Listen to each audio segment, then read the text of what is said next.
Every house, every king, and every battle has its own truth. But there are stories older than crowns, darker than the night, and more dangerous than any blade. They were never written in books.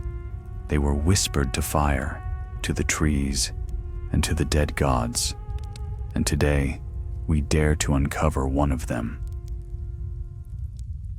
Snow whispered across the wall that night, drifting down from the stars like pale ash. It was the kind of cold that cut through fur and leather and into bone, the kind that made even seasoned rangers curse the gods for their choices. The wind moaned through the ice towers of Castle Black, and the fires in the courtyard burned low. Most men slept fitfully, dreaming of home or of warmth they would never feel again. Jon Snow stood upon the wall, black cloak snapping in the wind, ghost at his side. The direwolf's fur glowed pale in the moonlight, red eyes glinting like embers in the dark. Below them, the forest stretched to the horizon, endless and still, save for the whisper of the trees. It had been 3 years since the Battle of Winterfell. The Night King was gone, shattered by Arya Stark's blade, and yet the North did not rest easy. There were tales, carried by wildlings and traders, of the dead stirring again, not marching south as before, but fighting one another in the wastes beyond the Frostfangs. At first, Jon had thought it nothing more than ghost stories, wildling fears, born of long nights and too much mead. But when Tormund Giantsbane returned from arranging north of the wall with a broken sword of frozen steel and eyes that would not meet Jon's, he knew the tales were true. "They're not gone," Tormund had said, voice low. "I seen them, Jon Snow. Dead fighting dead. Not one army, but many. And there's something new among them, something that makes them move." Now, as dawn crept along the horizon, Jon felt the weight of command settle on him once again. He had hoped his days of leading men into darkness were done, but the wall had a way of calling him back, always north, always into the cold. Val found him before first light, her white fur cloak rimed with frost. "You've heard the talk," she said. "Tormund won't stop telling it. If the dead fight each other, then someone commands them. You know what that means." Jon looked at her, his face unreadable. "A power greater than the Night King." "Or older," she replied. That word lingered in the air. Older. Older than the Night King. Older than men. Jon's thoughts turned to the children of the forest and their weirwood magic, to Bran Stark sitting in his hall at Winterfell, eyes clouded like snow as he looked into things men were never meant to see. Jon turned his gaze northward, where the land disappeared into mist. "If something commands the dead, we'll find it. We have to." So he called for volunteers. From the Black Brothers, he chose Edric Pike, the youngest ranger in the watch but sharp as a weasel and loyal to a fault. From the Free Folk came Tormund and Val, both seasoned travelers of the haunted wilds. It was a small company, and Jon preferred it that way. 5 riders, 6 if you counted Ghost, moving faster than an army ever could. When they set out, the gates of the wall groaned open like the mouth of some sleeping beast. The wind howled through the tunnel, filling it with a sound like the sigh of the dead. Edric crossed himself and muttered a prayer to the old gods. "Keep your prayers," Tormund said. "The gods up here don't listen much." For 3 days they rode through drifts higher than a horse's flank. The woods were quiet, too quiet. Even the crows were gone. They found old battlefields, blackened circles where fire had met frost. In one, the corpses of wights lay in heaps, their bodies shattered as if struck by lightning. In another, the snow had melted to reveal half-buried faces of ice, blue eyes frozen open but unblinking. On the fourth day, they came upon the fist of the first men. The hill rose from the white plain like a frozen knuckle, and the stones of the old ring still stood. Jon remembered the place well. It was where the Night's Watch had once made their doomed stand. Now it was silent, the snow untouched, but for strange marks that spiraled outward from the center.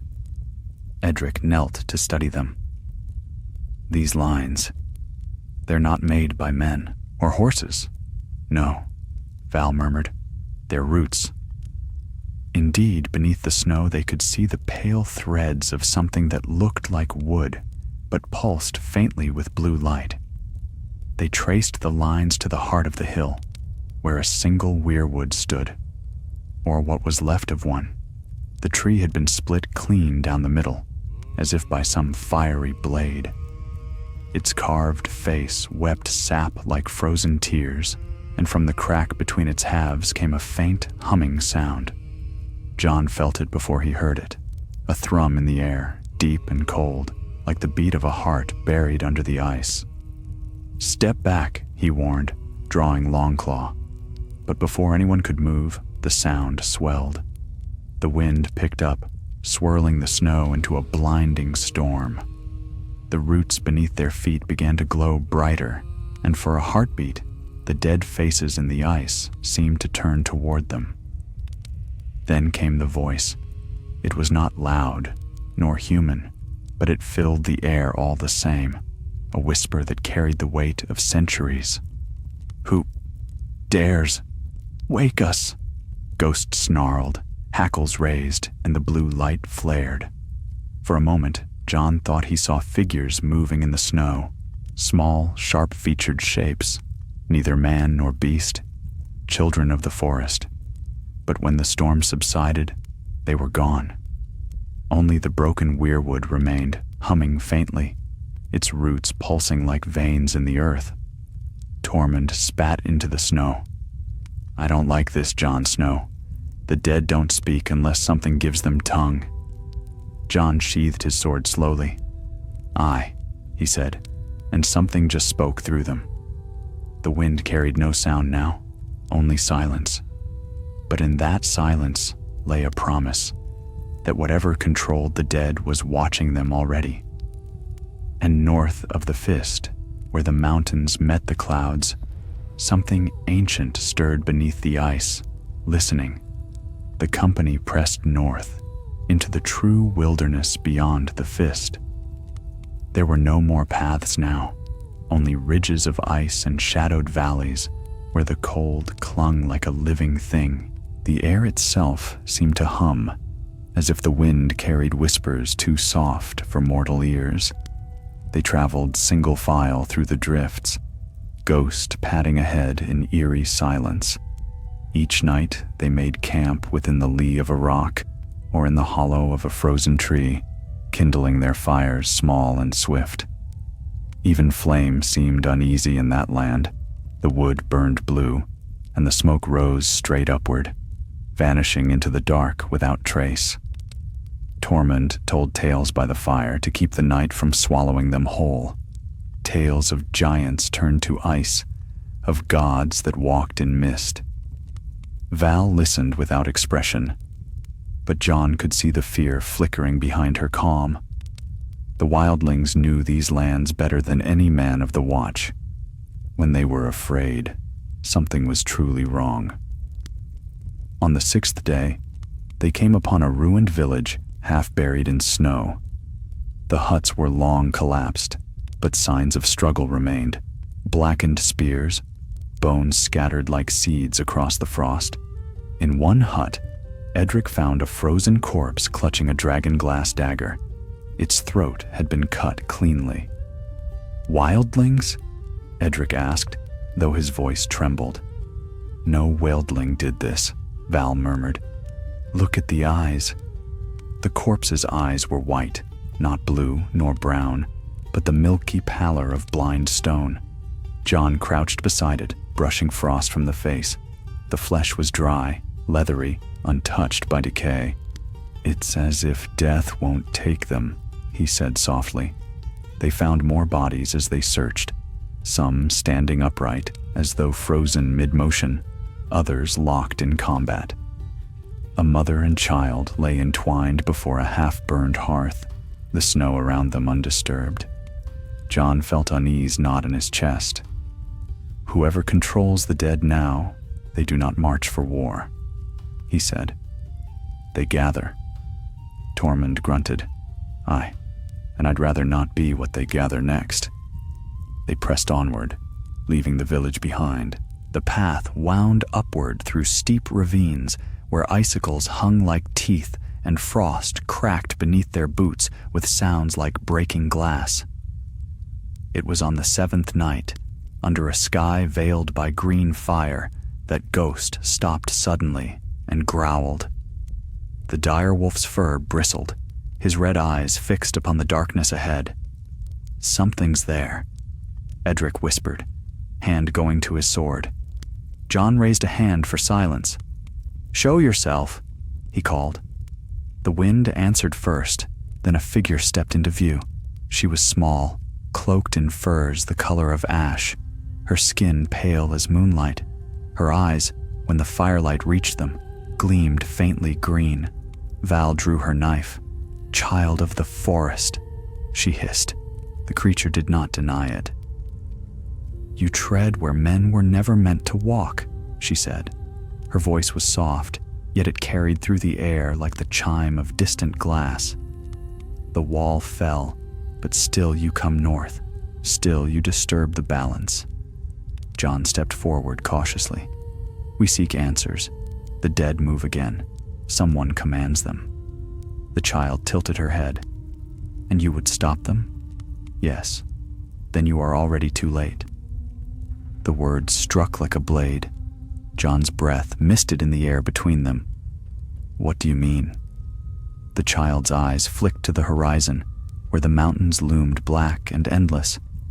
"There are things older than your wall, older than ice or flame. Once the White Walkers were bound to a single will. The king you slew, but his fall unchained what was never meant to be free. The cold remembers its purpose, Jon Snow, and something new has learned to command it." Tormund took a step forward. "Speak plain, Tree Witch. Who commands them now?" But the child only smiled, thin and sorrowful. "She does." Before Jon could ask whom she meant, the wind rose sharply. Snow whirled around them, blinding white. When it settled, the child was gone, leaving only a faint ring of melted frost where she had stood. Val swore under her breath.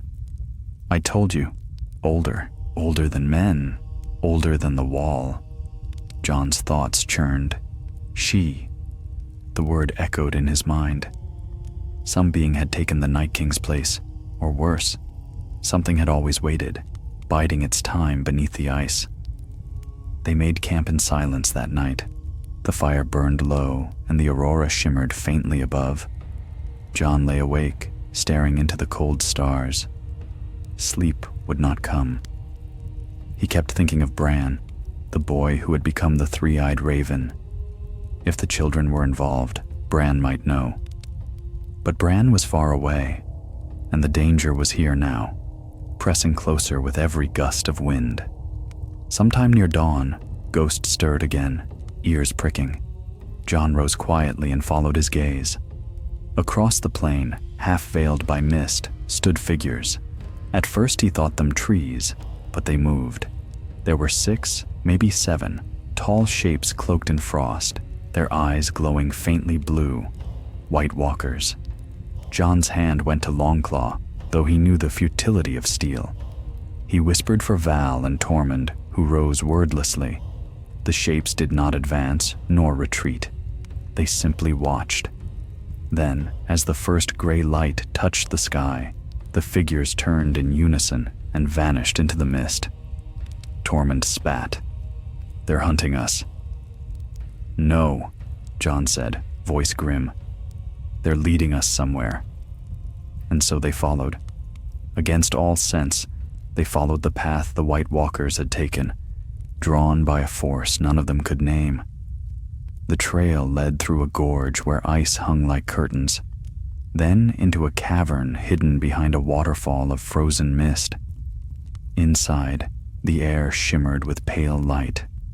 The walls were smooth as glass, the floor etched with spirals of runes that pulsed faintly. In the center stood a pool of water so still it seemed made of stone. Beneath the surface, something glowed, a faint, cold radiance like the heart of winter itself. Jon stepped closer, feeling the pull of it. The light brightened, and for a heartbeat, he saw his reflection not as he was, but as he might be, crowned in ice, eyes pale, a blade of frost in his hand.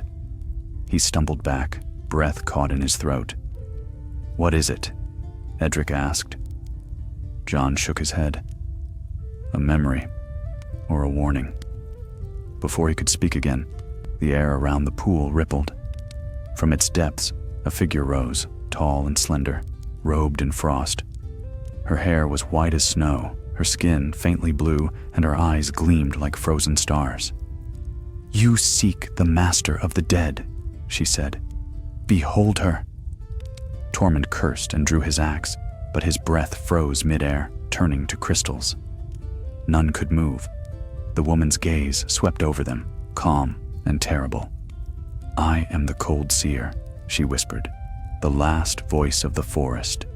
The White Walkers are mine." The cavern pulsed with her words. The runes flared brighter, and the pool's light rose like a storm. Jon could not breathe. The air itself seemed to bow to her will. She smiled, and the smile was colder than death. "You killed my creation, Jon Snow," she said. "Now I will unmake yours." The pool erupted in white fire, and as the world turned to blinding frost, Jon understood that the true war had only just begun. Snow whispered across the wall that night, drifting down from the stars like pale ash. It was the kind of cold that cut through fur and leather and into bone, the kind that made even seasoned rangers curse the gods for their choices. The wind moaned through the ice towers of Castle Black, and the fires in the courtyard burned low. Most men slept fitfully, dreaming of home or of warmth they would never feel again. Jon Snow stood upon the wall, black cloak snapping in the wind, ghost at his side. The dire wolf's fur glowed pale in the moonlight, red eyes glinting like embers in the dark. Below them, the forest stretched to the horizon, endless and still, save for the whisper of the trees. It had been 3 years since the Battle of Winterfell. The Night King was gone, shattered by Arya Stark's blade. And yet, the North did not rest easy. There were tales, carried by wildlings and traitors, of the dead stirring again, not marching south as before, but fighting one another in the wastes beyond the Frostfangs. At first, Jon had thought it nothing more than ghost stories, wildling fears, born of long nights and too much mead. But when Tormund Giantsbane returned from arranging north of the wall with a broken sword of frozen steel and eyes that would not meet Jon's, he knew the tales were true. "They're not gone," Tormund had said, voice low. "I seen them, Jon Snow. Dead fighting dead. Not one army, but many. And there's something new among them, something that makes them move." Now, as dawn crept along the horizon, Jon felt the weight of command settle on him once again. He had hoped his days of leading men into darkness were done, but the wall had a way of calling him back, always north, always into the cold. Val found him before first light, her white fur cloak rimed with frost. "You've heard the talk," she said. "Tormund won't stop telling it. If the dead fight each other, then someone commands them. You know what that means." Jon looked at her, his face unreadable. "A power greater than the Night King. Or older," she replied. That word lingered in the air. Older. Older than the Night King. Older than men. Jon's thoughts turned to the children of the forest and their weirwood magic, to Bran Stark sitting in his hall at Winterfell, eyes clouded like snow as he looked into things men were never meant to see. Jon turned his gaze northward, where the land disappeared into mist. If something commands the dead, we'll find it. We have to. So he called for volunteers. From the Black Brothers, he chose Edric Pike, the youngest ranger in the watch, but sharp as a weasel and loyal to a fault. From the Free Folk came Tormund and Val, both seasoned travelers of the haunted wilds. It was a small company, and Jon preferred it that way. 5 riders, 6 if you counted Ghost, moving faster than an army ever could. When they set out, the gates of the wall groaned open like the mouth of some sleeping beast. The wind howled through the tunnel, filling it with a sound like the sigh of the dead. Edric crossed himself and muttered a prayer to the old gods. "Keep your prayers," Tormund said. "The gods up here don't listen much." For 3 days they rode through drifts higher than a horse's flank. The woods were quiet, too quiet. Even the crows were gone. They found old battlefields, blackened circles where fire had met frost. In one, the corpses of wights lay in heaps, their bodies shattered as if struck by lightning. In another, the snow had melted to reveal half-buried faces of ice, blue eyes frozen open, but unblinking. On the 4th day, they came upon the fist of the first men. The hill rose from the white plain like a frozen knuckle, and the stones of the old ring still stood. Jon remembered the place well. It was where the Night's Watch had once made their doomed stand. Now it was silent, the snow untouched but for strange marks that spiraled outward from the center. Edric knelt to study them. "These lines, they're not made by men or horses." "No," Val murmured, "they're roots."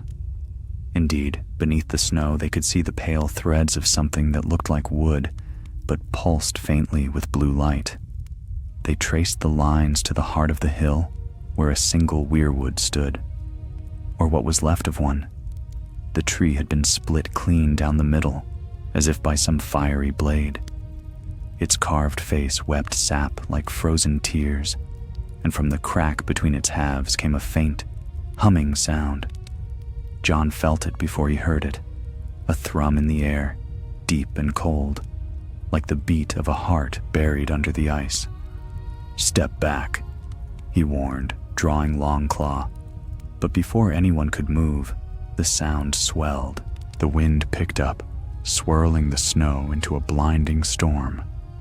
The roots beneath their feet began to glow brighter, and for a heartbeat, the dead faces in the ice seemed to turn toward them. Then came the voice. It was not loud nor human, but it filled the air all the same, a whisper that carried the weight of centuries. "Who dares wake us?" Ghost snarled, hackles raised, and the blue light flared. For a moment, Jon thought he saw figures moving in the snow, small, sharp-featured shapes, neither man nor beast, children of the forest. But when the storm subsided, they were gone. Only the broken weirwood remained, humming faintly, its roots pulsing like veins in the earth. Tormund spat into the snow. "I don't like this, Jon Snow. The dead don't speak unless something gives them tongue." Jon sheathed his sword slowly. "Aye," he said, and something just spoke through them. The wind carried no sound now, only silence. But in that silence lay a promise that whatever controlled the dead was watching them already. And north of the fist, where the mountains met the clouds, something ancient stirred beneath the ice, listening. The company pressed north into the true wilderness beyond the fist. There were no more paths now, only ridges of ice and shadowed valleys where the cold clung like a living thing. The air itself seemed to hum, as if the wind carried whispers too soft for mortal ears. They traveled single file through the drifts, Ghost padding ahead in eerie silence. Each night, they made camp within the lee of a rock or in the hollow of a frozen tree, kindling their fires small and swift. Even flame seemed uneasy in that land. The wood burned blue, and the smoke rose straight upward, vanishing into the dark without trace. Tormund told tales by the fire to keep the night from swallowing them whole. Tales of giants turned to ice, of gods that walked in mist. Val listened without expression, but Jon could see the fear flickering behind her calm. The wildlings knew these lands better than any man of the Watch. When they were afraid, something was truly wrong.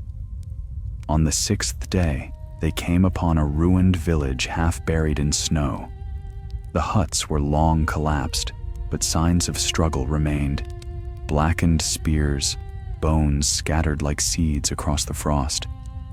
In one hut, Edric found a frozen corpse clutching a dragon glass dagger. Its throat had been cut cleanly. "Wildlings?" Edric asked, though his voice trembled.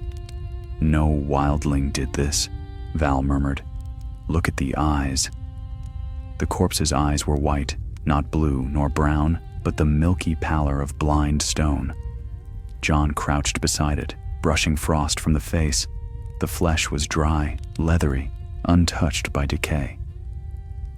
"It's as if death won't take them," he said softly.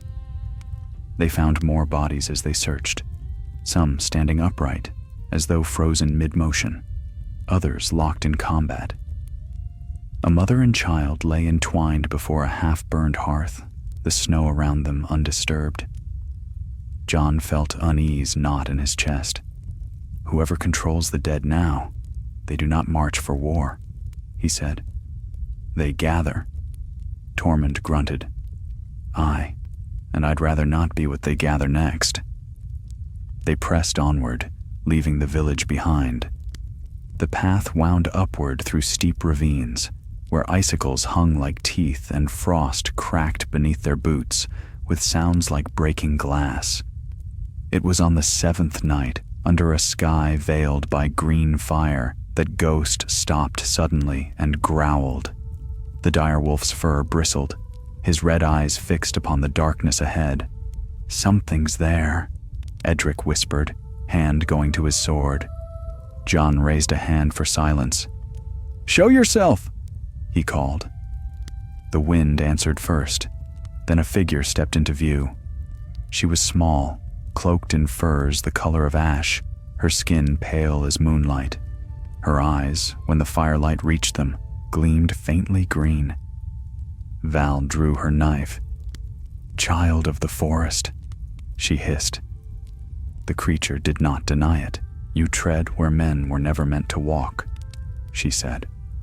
Her voice was soft, yet it carried through the air like the chime of distant glass. "The wall fell, but still you come north. Still you disturb the balance." Jon stepped forward cautiously. "We seek answers. The dead move again. Someone commands them." The child tilted her head. "And you would stop them?" "Yes." "Then you are already too late." The word struck like a blade. Jon's breath misted in the air between them. "What do you mean?" The child's eyes flicked to the horizon, where the mountains loomed black and endless. "There are things older than your wall, older than ice or flame. Once the White Walkers were bound to a single will, the king you slew, but his fall unchained what was never meant to be free. The cold remembers its purpose, Jon Snow, and something new has learned to command it." Tormund took a step forward. "Speak plain, Tree Witch. Who commands them now?" But the child only smiled, thin and sorrowful. "She does." Before Jon could ask whom she meant, the wind rose sharply. Snow whirled around them, blinding white. When it settled, the child was gone, leaving only a faint ring of melted frost where she had stood. Val swore under her breath.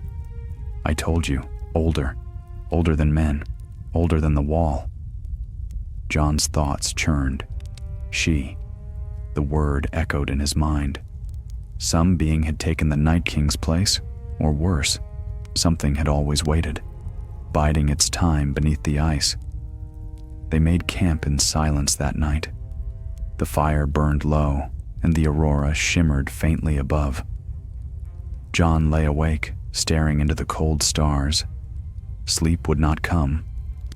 He kept thinking of Bran, the boy who had become the three-eyed raven. If the children were involved, Bran might know. But Bran was far away, and the danger was here now, pressing closer with every gust of wind. Sometime near dawn, Ghost stirred again, ears pricking. Jon rose quietly and followed his gaze. Across the plain, half veiled by mist, stood figures. At first, he thought them trees, but they moved. There were 6, maybe 7, tall shapes cloaked in frost, their eyes glowing faintly blue. White walkers. Jon's hand went to Longclaw, though he knew the futility of steel. He whispered for Val and Tormund, who rose wordlessly. The shapes did not advance, nor retreat. They simply watched. Then, as the first gray light touched the sky, the figures turned in unison and vanished into the mist. Tormund spat. "They're hunting us." "No," Jon said, voice grim. "They're leading us somewhere." And so they followed. Against all sense, they followed the path the White Walkers had taken, drawn by a force none of them could name. The trail led through a gorge where ice hung like curtains, then into a cavern hidden behind a waterfall of frozen mist. Inside, the air shimmered with pale light. The walls were smooth as glass, the floor etched with spirals of runes that pulsed faintly. In the center stood a pool of water so still it seemed made of stone. Beneath the surface, something glowed, a faint, cold radiance like the heart of winter itself. Jon stepped closer, feeling the pull of it. The light brightened, and for a heartbeat, he saw his reflection not as he was, but as he might be. Crowned in ice, eyes pale, a blade of frost in his hand. He stumbled back, breath caught in his throat. "What is it?" Edric asked. Jon shook his head. A memory, or a warning. Before he could speak again, the air around the pool rippled. From its depths, a figure rose, tall and slender, robed in frost. Her hair was white as snow, her skin faintly blue, and her eyes gleamed like frozen stars. "You seek the master of the dead," she said. "Behold her." Tormund cursed and drew his axe, but his breath froze midair, turning to crystals. None could move. The woman's gaze swept over them, calm and terrible. "I am the Cold Seer," she whispered. "The last voice of the forest. The White Walkers are mine." The cavern pulsed with her words. The runes flared brighter, and the pool's light rose like a storm. Jon could not breathe. The air itself seemed to bow to her will. She smiled, and the smile was colder than death. "You killed my creation, Jon Snow," she said. "Now I will unmake yours." The pool erupted in white fire, and as the world turned to blinding frost, Jon understood that the true war had only just begun. The blast of white fire hurled them backward, blinding and cold beyond imagining. For a heartbeat, Jon felt nothing. No pain, no breath, no sound. Only the vast silence of the grave. Then came the shattering crack of ice, and the cavern's roof groaned above them. "Move!" he shouted, though his voice barely carried. Tormund dragged Val toward the mouth of the cavern, his beard rimed with frost. Edric stumbled after, clutching his sword like a talisman.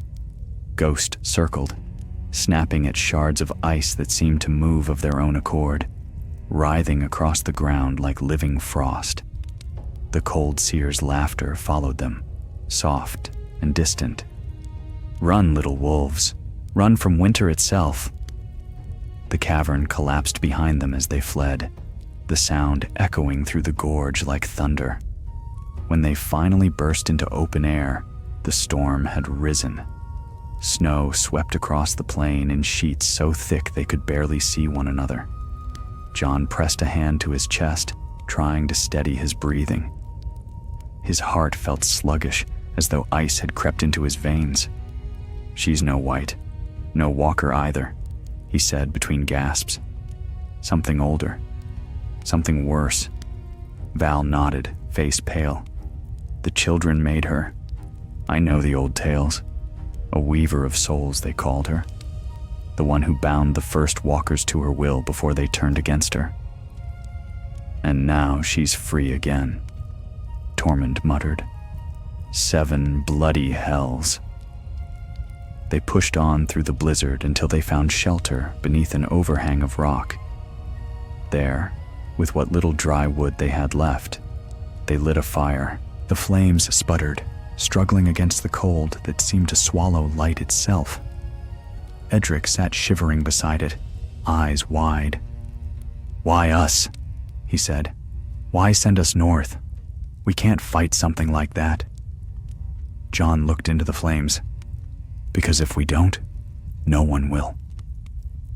He thought of the wall, the last line of men who stood between the realms of the living and the endless dark.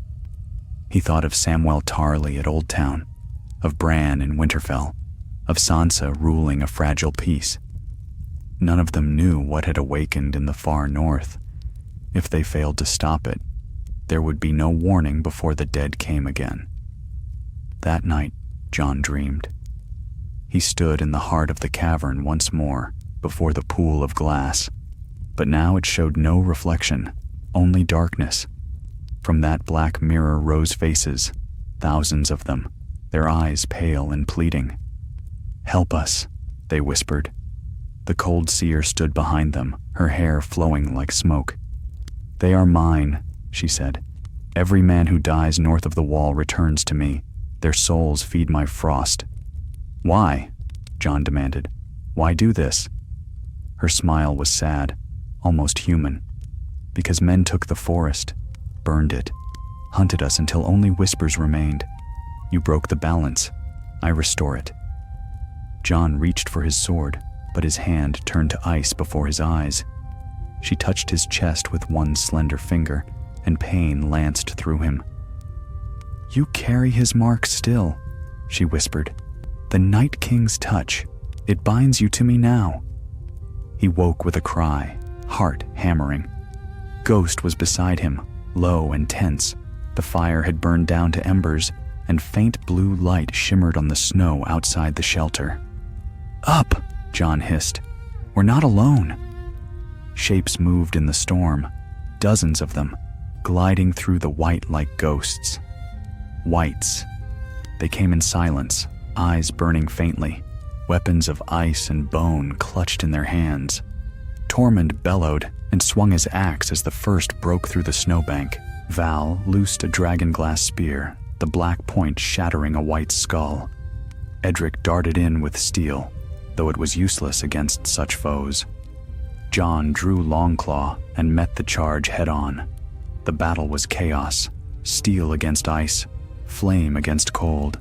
For every white they felled, 2 more rose from the snow.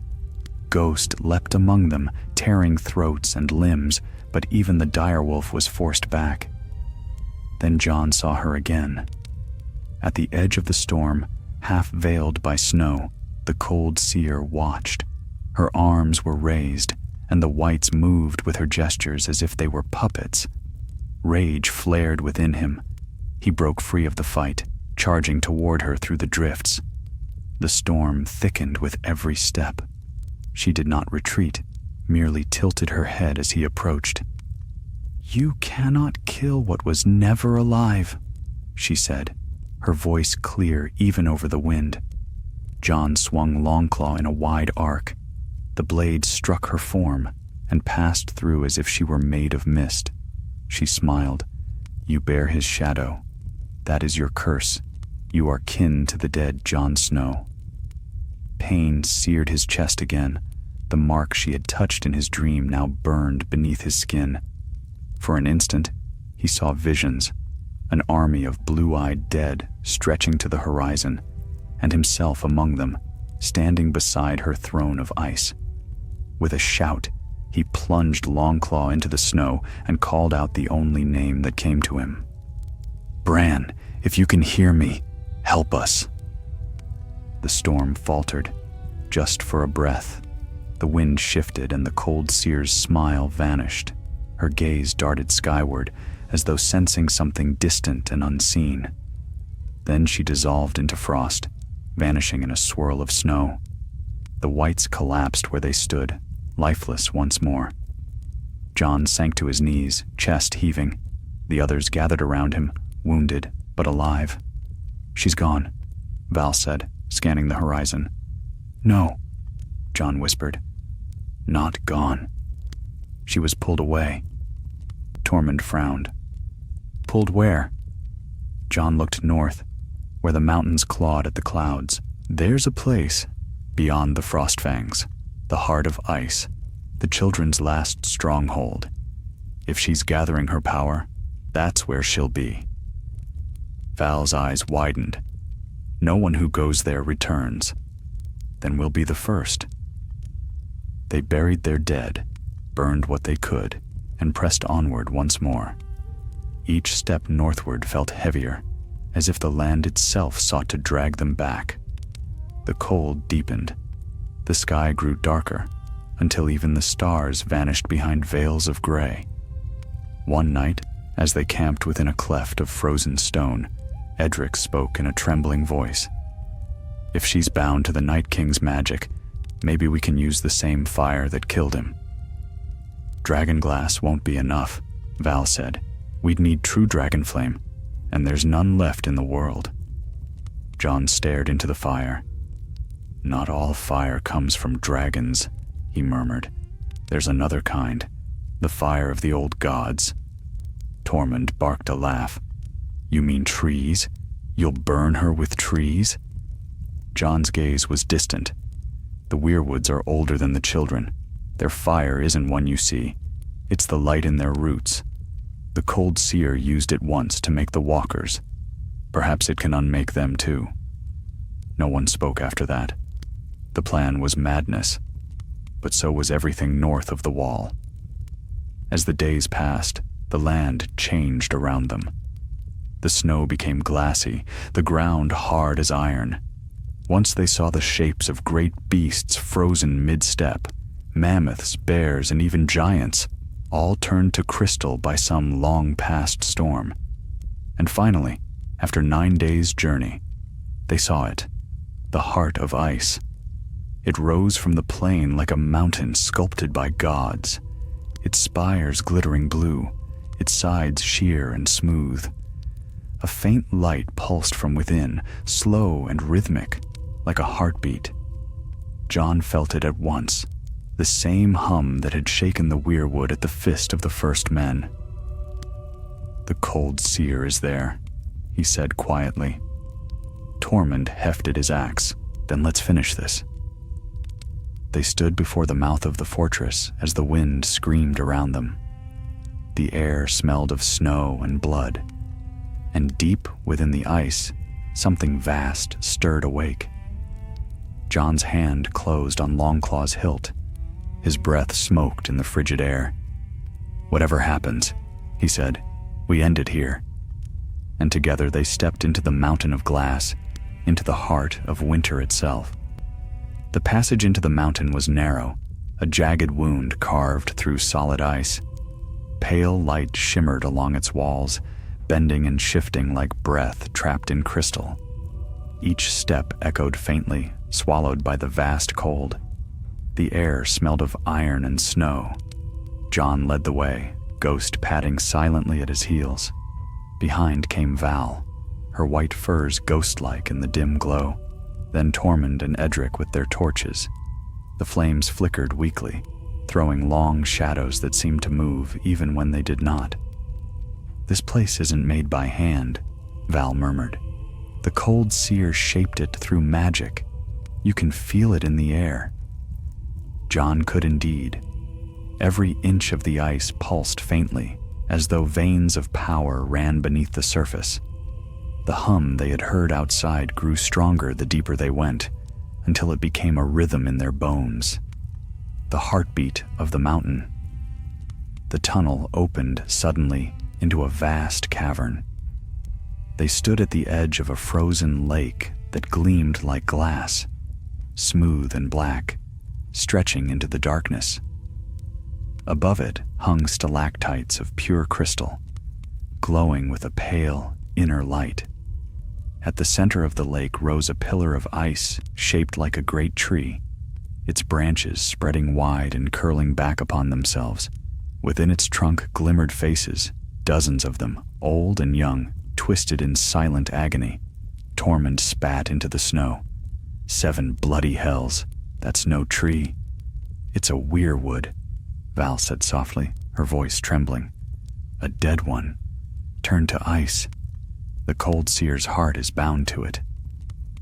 Jon stepped forward, the soles of his boots creaking on the frozen lake. He could feel the pulse of the weirwood, the same strange thrum he'd felt at the fist of the first men, the same ancient sorrow. As they crossed the lake, a voice whispered through the cavern, "You come to end what cannot die." The cold seer appeared at the base of the frozen tree, her pale form gliding from the ice as though born from it. Her eyes burned blue, her expression calm and terrible.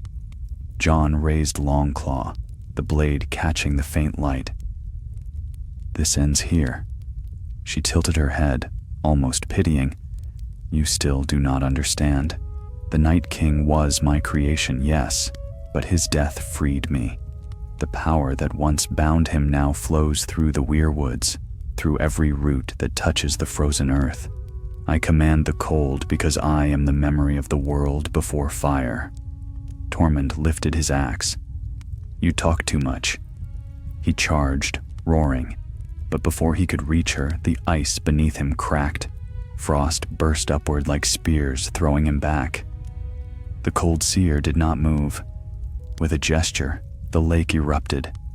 From beneath the ice rose wights frozen in place, entombed for centuries. Wildlings, rangers, even giants. Their eyes flared blue, and they marched across the lake toward the intruders. "Dragonglass!" Jon shouted. Val hurled a spear into the nearest wight, shattering its skull. Edric fought with desperate fury, striking again and again, though his steel could barely slow them.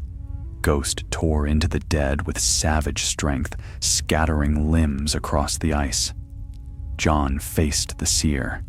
He swung Longclaw, but she raised a hand, and frost leapt from her palm, meeting the Valyrian steel with a hiss like water on fire. For a moment, the two forces clashed, cold and heat, death and life. "You bear his touch," she said, eyes narrowing. "The Night King's mark still lives within you. You are the bridge between us." Pain flared in Jon's chest.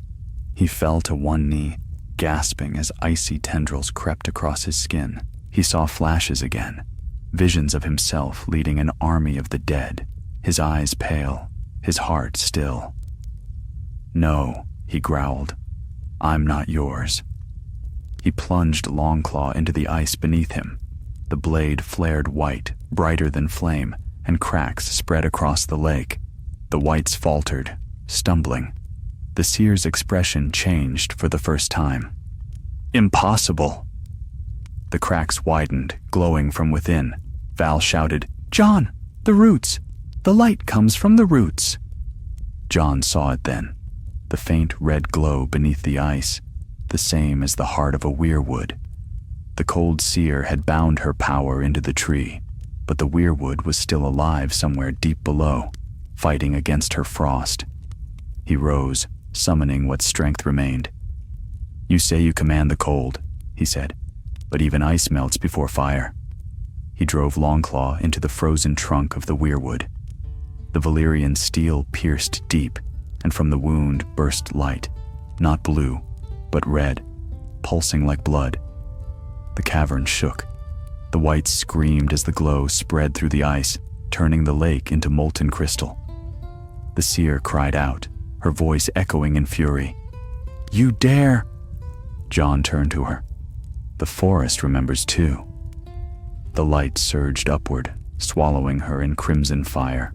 Her form shattered, scattering shards of frost across the cavern. For an instant, Jon saw a flicker of something human within her eyes, a face not cruel but sorrowful, as though she longed for release. Then she was gone. The whites fell still. The lake split open, and the frozen weirwood began to melt. Steam filled the air, hissing and roaring. Jon collapsed, exhausted. When the storm of light faded, the cavern was silent. The weirwood still stood, its bark blackened but alive, the faces upon it peaceful now. Val knelt beside Jon, her hand on his shoulder. "It's done," but he shook his head weakly. "No, it isn't." Tormund limped closer, bleeding from a gash on his arm. "The seer's dead. Look around you." Jon's gaze was distant. "She said I was her bridge. If she's gone, why do I still feel her inside me?" Val frowned. "What do you mean?" He touched his chest, where the mark burned faintly beneath his skin. "The magic didn't die. It moved." Ghost whined softly, ears laid back. The direwolf's eyes glowed faintly red, but within them danced a flicker of blue. Jon's heart sank. "She's still here, not in the world, but in me." The others said nothing. The cavern's faint light pulsed around them, slower now, softer, as though the mountain itself were exhaling. At last, Jon rose to his feet. "We go back. There's nothing more we can do here." They climbed from the cavern as dawn broke across the peaks. The heart of ice loomed behind them, silent once more. Snow fell gently now, untainted by the seer's storm. For the first time in many nights, the sky cleared. Jon looked up at the pale sun rising over the frost fangs. Its light felt distant, but real. "Do you think she's truly gone?" Edric asked quietly. Jon did not answer. He felt the faint chill beneath his ribs, the whisper at the edge of thought. The seer's voice, soft as falling snow. "You cannot kill what remembers." He drew his cloak tighter around him. "Let's hope so." As they turned south, leaving the mountain behind, a thin crack appeared in the ice where the weirwood had stood. A single root, pale and glistening, reached toward the light. It pulsed once, faintly, like the beat of a sleeping heart. The march south was slow, haunted by silence. Snow fell in steady veils, softening the sound of their boots upon the frozen earth. They did not speak much.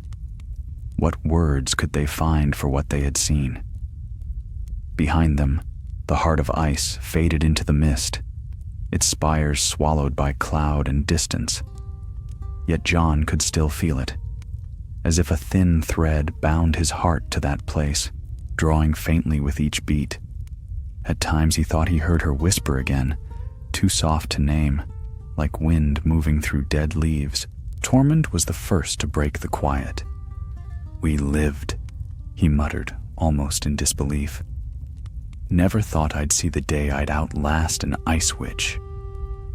Val gave a small smile, though her eyes were weary.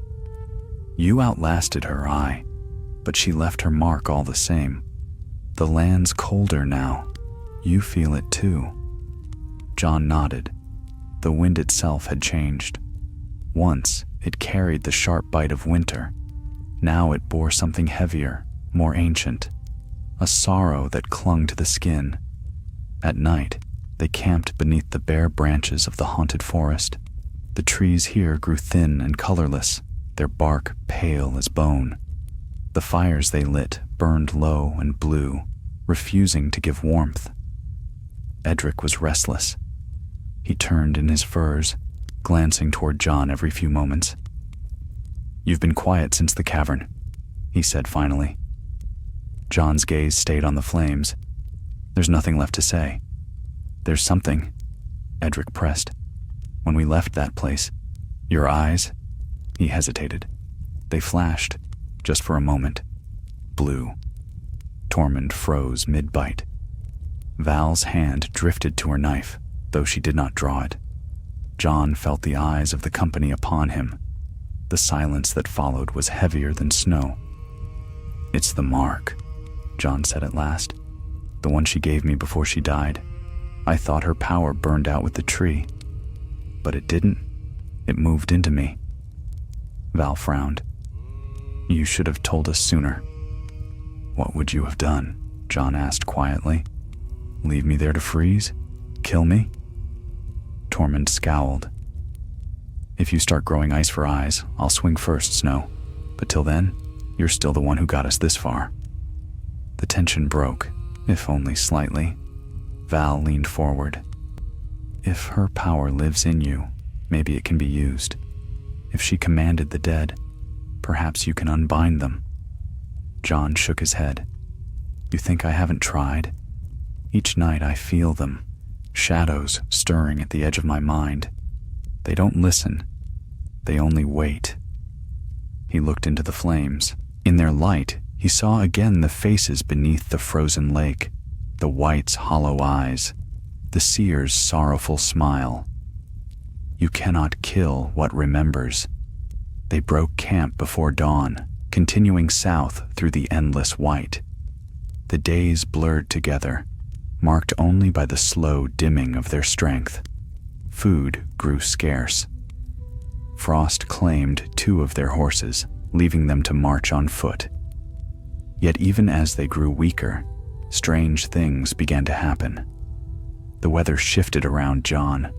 Where he walked, the snow fell slower, as though uncertain whether to touch him. When he spoke, his breath lingered in the air longer than it should have, forming faint patterns that vanished before they could be read. On the 10th day, they reached the frozen river where they had first seen the Whites. The corpses were gone, but the marks of their battle remained, black scars upon the snow where fire had burned. Edric knelt beside one of the scorch marks. Do you think she's truly gone? Jon did not answer. He felt something beneath his boots, a pulse, faint but steady, like the heartbeat of the earth itself.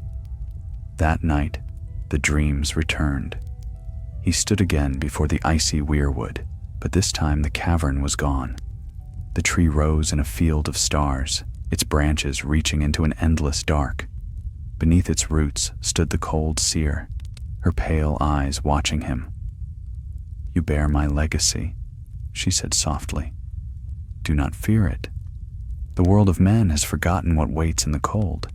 You can remember for them. I won't be your vessel, Jon said. Her gaze softened. You already are. The moment he touched you, the Night King, you were marked for more than life. You are the bridge between worlds, ice and fire both. Deny it, and the balance will break again. The dream shattered. Jon woke gasping, his body drenched in sweat despite the freezing air. Ghost stood over him, teeth bared, a low growl rumbling in his throat. The direwolf's eyes glowed faintly blue. Jon reached out slowly, placing a hand upon Ghost's fur. The light faded, replaced by the familiar red gleam. But the message was clear enough. Whatever connection he bore now, it reached deeper than flesh. When morning came, the company moved faster, driven by a quiet dread. They passed the fist of the first men again, its ring of stones half buried in snow. The broken weirwood they had found before still stood, its sap frozen in crimson streaks. Val paused before it. The magic is fading, she said. Whatever she stirred, it's sinking back into the earth. Jon wanted to believe her, but as they descended from the high passes, a cold wind rose behind them, carrying with it the sound of distant howling, long, mournful, and unmistakably inhuman.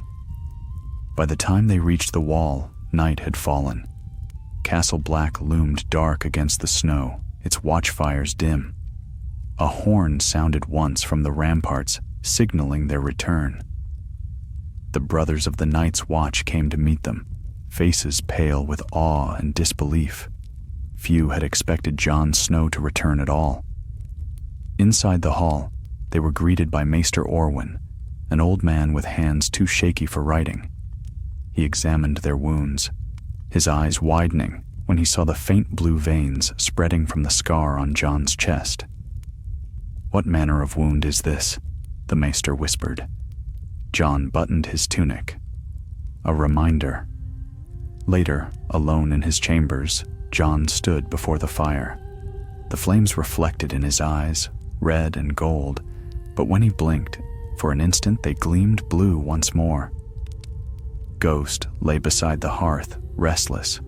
The wolf's breath steamed faintly in the air, though the room was warm. Jon felt the same chill stirring in his blood, a slow whisper that was not entirely his own. He drew Longclaw and studied its blade. Once, it had felt heavy with purpose, the symbol of his vows. Now it seemed lighter, as though the steel itself awaited his command. In the silence, he heard her voice again, faint as snow upon stone. "You cannot kill what remembers."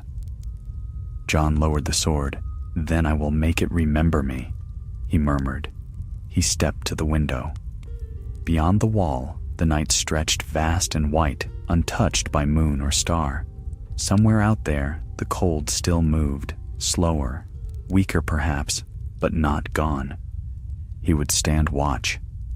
As long as breath filled his lungs, the wall would hold. And if winter came again, he would meet it not as a man of the watch, nor as a creature of ice, but as both, its guardian and its heir. For the war between fire and frost was not ended, only waiting to begin anew. And in the heart of the frozen wilderness, where the weirwoods whispered beneath the snow, the last root of the cold seer stirred once more, drinking deep of the dying light. Weeks passed, but the cold did not ease. The long night of the far north clung to the world like a lingering shadow. The Black brothers at Castle Black muttered that the sun seemed paler now, as if afraid to look too long upon the lands beyond the wall. Jon Snow felt the same unease. Each day, the mark upon his chest grew colder, a faint shimmer spreading beneath the skin like veins of ice. He hid it beneath his cloak, though he felt it pulsing faintly when he stood near the fire, as if it disapproved of warmth. The ravens had been restless since his return. They croaked and clawed at their cages, refusing food. Maester Orwyn claimed it was the weather, but Jon knew better. Animals had always sensed when something unnatural stirred. He spent long hours atop the wall, gazing north across the wilderness. The land looked endless from there. White plains broken by dark forests and the far peaks of the Frost Fangs, where the cold seer had fallen. Yet even from this distance, he could feel her presence. Not as a voice now, but as a tug in his blood, like a tide that refused to recede. Tormund came to him one night, his breath steaming in the bitter air. "You're half ghost these days, Snow. You don't eat, you don't laugh, you just stand and stare." Jon did not turn. "There's something moving out there. I can feel it." "Aye, and I can feel when I'm freezing my arse off," Tormund grunted. "Come down before you turn to ice." But Jon only shook his head. The White Walkers were soldiers once, bound by the seer's will. Without her, I thought they would crumble. But what if they only sleep? What if something else wakes them? Tormund frowned. "You burned her tree. You saw her die." "I saw her change," Jon said quietly. "Death means little to things like her." They stood in silence, the wind howling through the ice towers. Below, the courtyard flickered with torchlight. Val walked among the men, speaking to the wildlings who had taken refuge there. She moved like a pale flame, calm, resolute. Jon found his gaze drawn to her more often than he cared to admit, yet even she could not thaw the weight pressing on him. That night, he dreamed again. He was in the crypts of Winterfell, standing before the tombs of the kings of winter. The statues watched him, their faces cold and still. In his hand, Longclaw gleamed faintly. Then he heard the sound, a heartbeat, deep and slow. The stone beneath his feet cracked. From the darkness between the tombs, frost crept outward, covering the floor. A voice rose, neither man's nor woman's, but something vast and ancient. The balance must return. He turned and saw her, the cold seer, but changed. Her eyes no longer burned blue, but glowed faintly red, like embers trapped in ice. She reached toward him. "You are the bridge," she said. "Through you, both fire and frost shall live." He woke, gasping, frost clinging to his lashes. The hearth had gone out, and the air was colder than any he had felt within stone walls. Ghost stood by the door, growling low. Outside, faint blue light flickered beyond the window, like the shimmer of the aurora, but closer. Jon rose, gripping Longclaw. He stepped into the corridor, heart pounding. The castle was silent, the only sound the wind whispering through the gaps in the stone. He followed the light through the courtyard, past the sleeping stables, to the gate that faced north. There, standing before the wall, was a single figure. At first he thought it a shadow cast by the moon, but then it turned, and he saw her face. Not the cold seer, not entirely. The woman who stood before him was young, mortal, her skin pale and her hair the color of snow, yet her eyes glowed faintly with that same red light. "Who are you?" Jon demanded, blade raised. The woman smiled faintly. "I am what remains of her," she said. "The echo she left behind when you struck her heart. The forest could not let her die completely. It wove her memory into new flesh." Jon's grip tightened on the sword. "If you are her, I'll end it now." "You cannot," she said simply. "You carry her within you, as she carries the memory of man. The two are bound.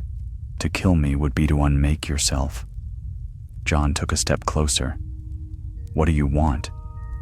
Her gaze lifted to the wall. "To warn you. The dead sleep no longer. The cold seer's death stirred the roots of the world. Something else stirs beneath them now. Something older than her, older than men. The first winter." Jon frowned. "Speak sense." "The walkers were born of vengeance," she said. "But vengeance was only a spark.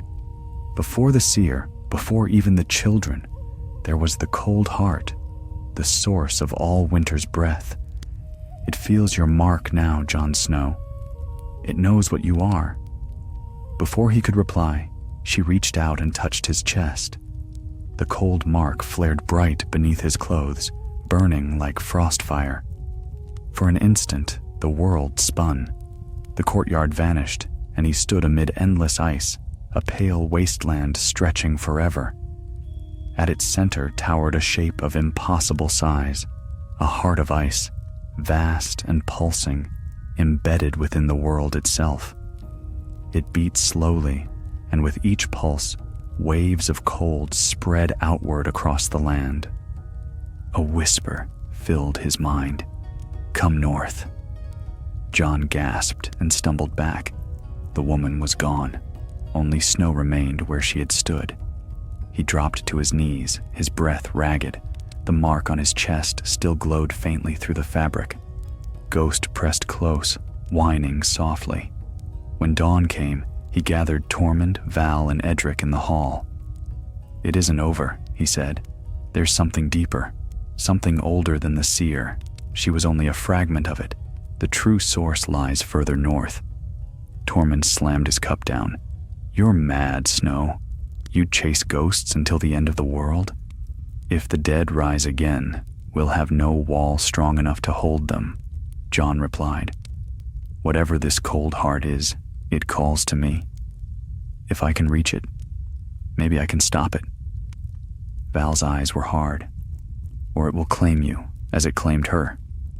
Jon met her gaze. "If that's what it takes." She stepped forward then and gripped his arm. "You cannot fight the cold alone. If you go north, we go with you." He hesitated. "This isn't your war."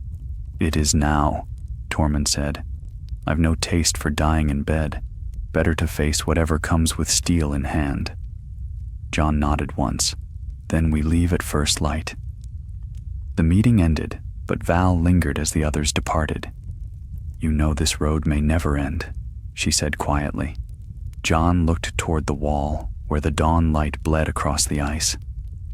"It never does." As morning broke, the gates of Castle Black creaked open once more. Jon rode at the head, Ghost trotting beside him, Val and Tormund following close behind. The wind cut sharp as knives, carrying the faint sound of distant thunder from the far north.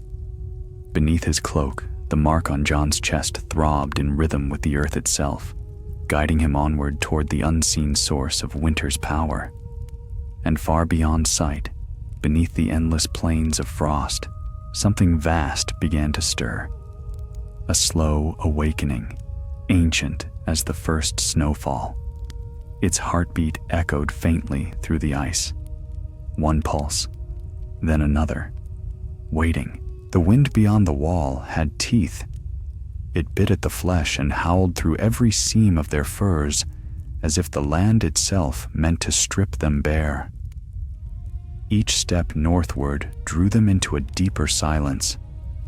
No bird call, no cracking of branches, only the sound of boots crunching over frost and the steady breath of their horses. Jon led the way, Ghost ever at his side. The direwolf's fur glimmered like fresh snow beneath the gray sky, his red eyes sharp, watchful. Tormund and Val followed close behind, with Edric Pike trailing at the rear, face pale but resolute. They rode across the frozen plains for 7 days, past ruins long swallowed by winter. The remains of an ancient keep stood half buried in ice, its walls of black stone older than the first men, the sigils carved upon it worn smooth by centuries of snow. Val touched the surface once, tracing the faint outline of a handprint frozen into the rock. "Not made by men," she murmured. "The cold ones built this before they were bound." Jon said nothing. He could feel the hum beneath the earth, faint but growing stronger with every mile. The mark on his chest pulsed in time with it. At night, he dreamed of the great frozen heart he had seen in his vision, each beat shaking the world like thunder. On the 8th day, the storm came. It swept from the north without warning, a wall of snow so thick that even Ghost vanished from sight. They lashed their horses together and pressed on, heads bowed against the gale. "7 hells!" Tormund shouted above the roar. "We'll freeze before we find anything." "Keep moving," Jon called back. "If we stop, we die." They stumbled onward through blinding white, the cold cutting into their bones. Val's voice came faint through the storm. "There, a shadow." Through the swirling snow, a dark shape loomed ahead, a wall of ice rising from the plain, smooth and gleaming. It was not natural. It shone with an inner light, faint but steady. Jon pressed forward, heart pounding. As they neared, the wall's surface rippled like water, and for an instant he saw faces within it, human and not, their eyes closed as if dreaming. Tormund cursed under his breath. "We shouldn't be here." Jon dismounted and pressed his gloved hand against the ice. The cold seared through leather and flesh alike. Beneath his palm, the ice pulsed once, like the heartbeat of something vast and sleeping. Then the storm ceased. The wind died. the snow fell still, and the world became silent. The ice before them shimmered, cracking open to reveal a narrow passage descending into darkness. Val's breath misted in the air. "It's inviting us in." Jon drew Longclaw. "Then let's not keep it waiting." They descended. The passage twisted downward through the heart of the glacier, walls glowing faintly blue. The deeper they went, the colder it grew, so cold that even breath froze midair, hanging like ghostly smoke. Edric's torch guttered and went out. "The fire won't stay," he said, voice shaking. "Then we'll walk in the dark," Jon replied. At last, the tunnel opened into a cavern so vast they could not see its end. The floor was glassy ice, and at its center rose a shape like a mountain, an enormous crystal heart suspended within frozen air, veins of light pulsing from its core. It beat once, then again. The sound was deep, ancient, and alive. Jon's mark flared in answer, the pain almost unbearable. He fell to one knee, gasping. Val caught his arm. "Jon!" He looked up, and his eyes burned pale blue. The heartbeat grew louder, echoing through the cavern.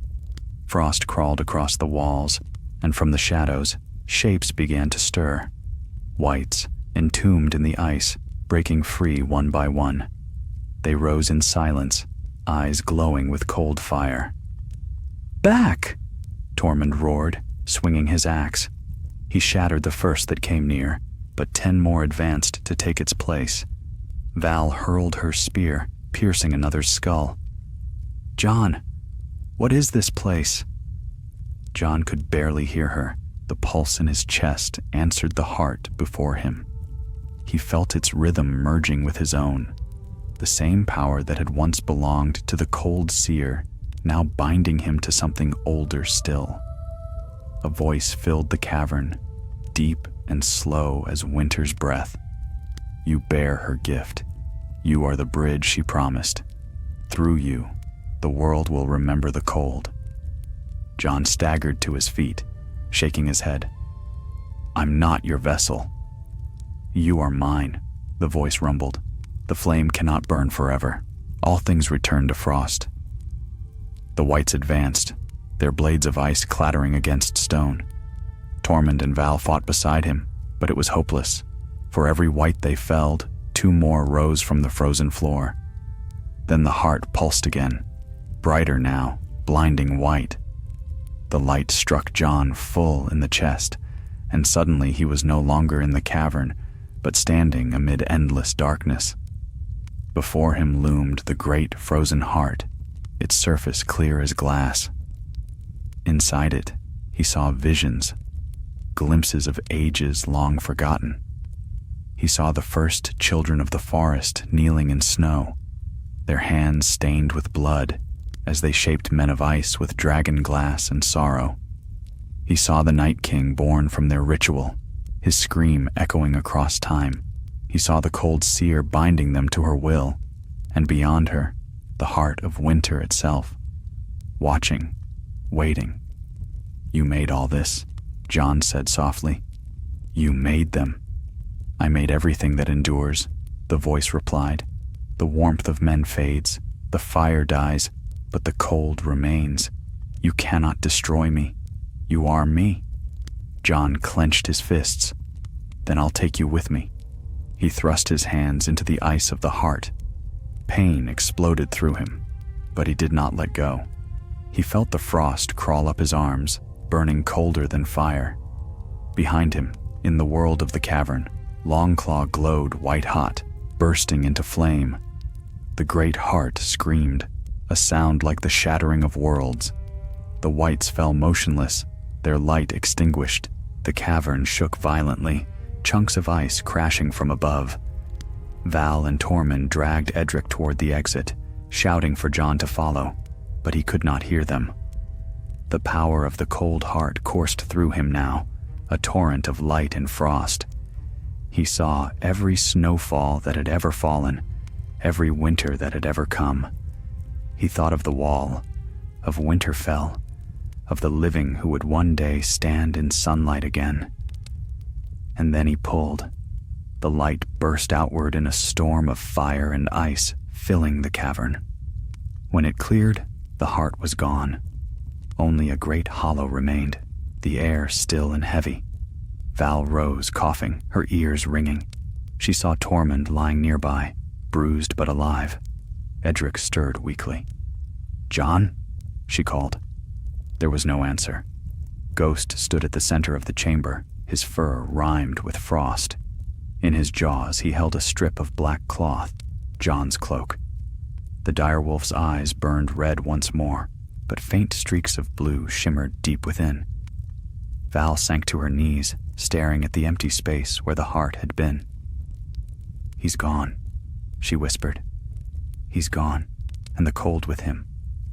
Tormund rose slowly. "Aye," he said hoarsely. "But the storm's ended. Look." They turned.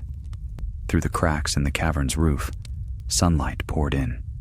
Weak, pale, but real. The first light the North had seen in many months. Ghost lifted his head and howled, the sound carrying through the still air like a farewell.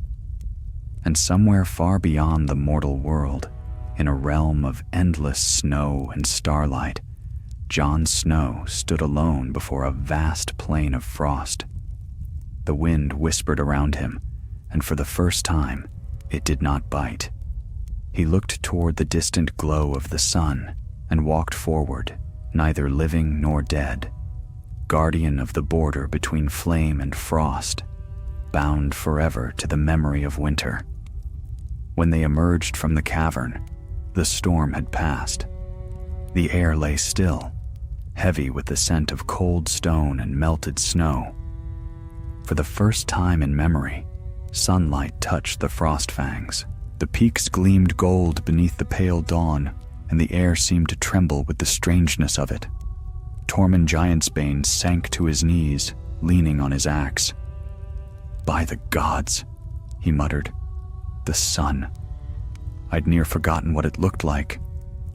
Val shaded her eyes, her face unreadable. "We should not linger. The mountain may still remember his wrath."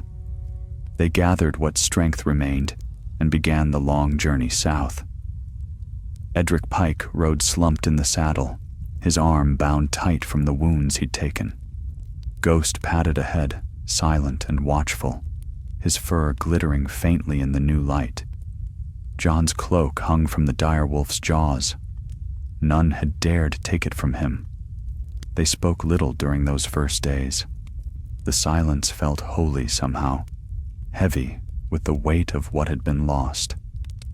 Every now and then, Val would glance northward, toward the line of mountains vanishing in the mist, and whisper as though to herself, "He's not gone. I can feel it." Tormund would grunt in answer. "Aye, lass, you and half the bloody north, but he's not walking back through that gate." Still, they pressed on. By the time they reached the haunted forest, spring had begun its slow crawl across the land. Patches of green showed through the melting drifts. Water ran beneath the ice, whispering of life returning. Yet the woods remained hushed, as if unsure whether it was truly safe to breathe again. They passed the fist of the first men, where the broken weirwood stood. To their astonishment, the tree was blooming, its bark pale and living, its branches heavy with crimson leaves. Val dismounted and approached, her hand trembling. "The fire of the old gods," she said softly. "It lives again." Ghost circled the tree, sniffing. Then he lifted his head and gave a long, low howl. The sound echoed across the hills, mournful and proud. Tormund spat into the snow. "Aye, call for him all you like, beast. He's not coming." But his voice shook. They rode on. At last they saw the wall, rising like a pale scar against the horizon.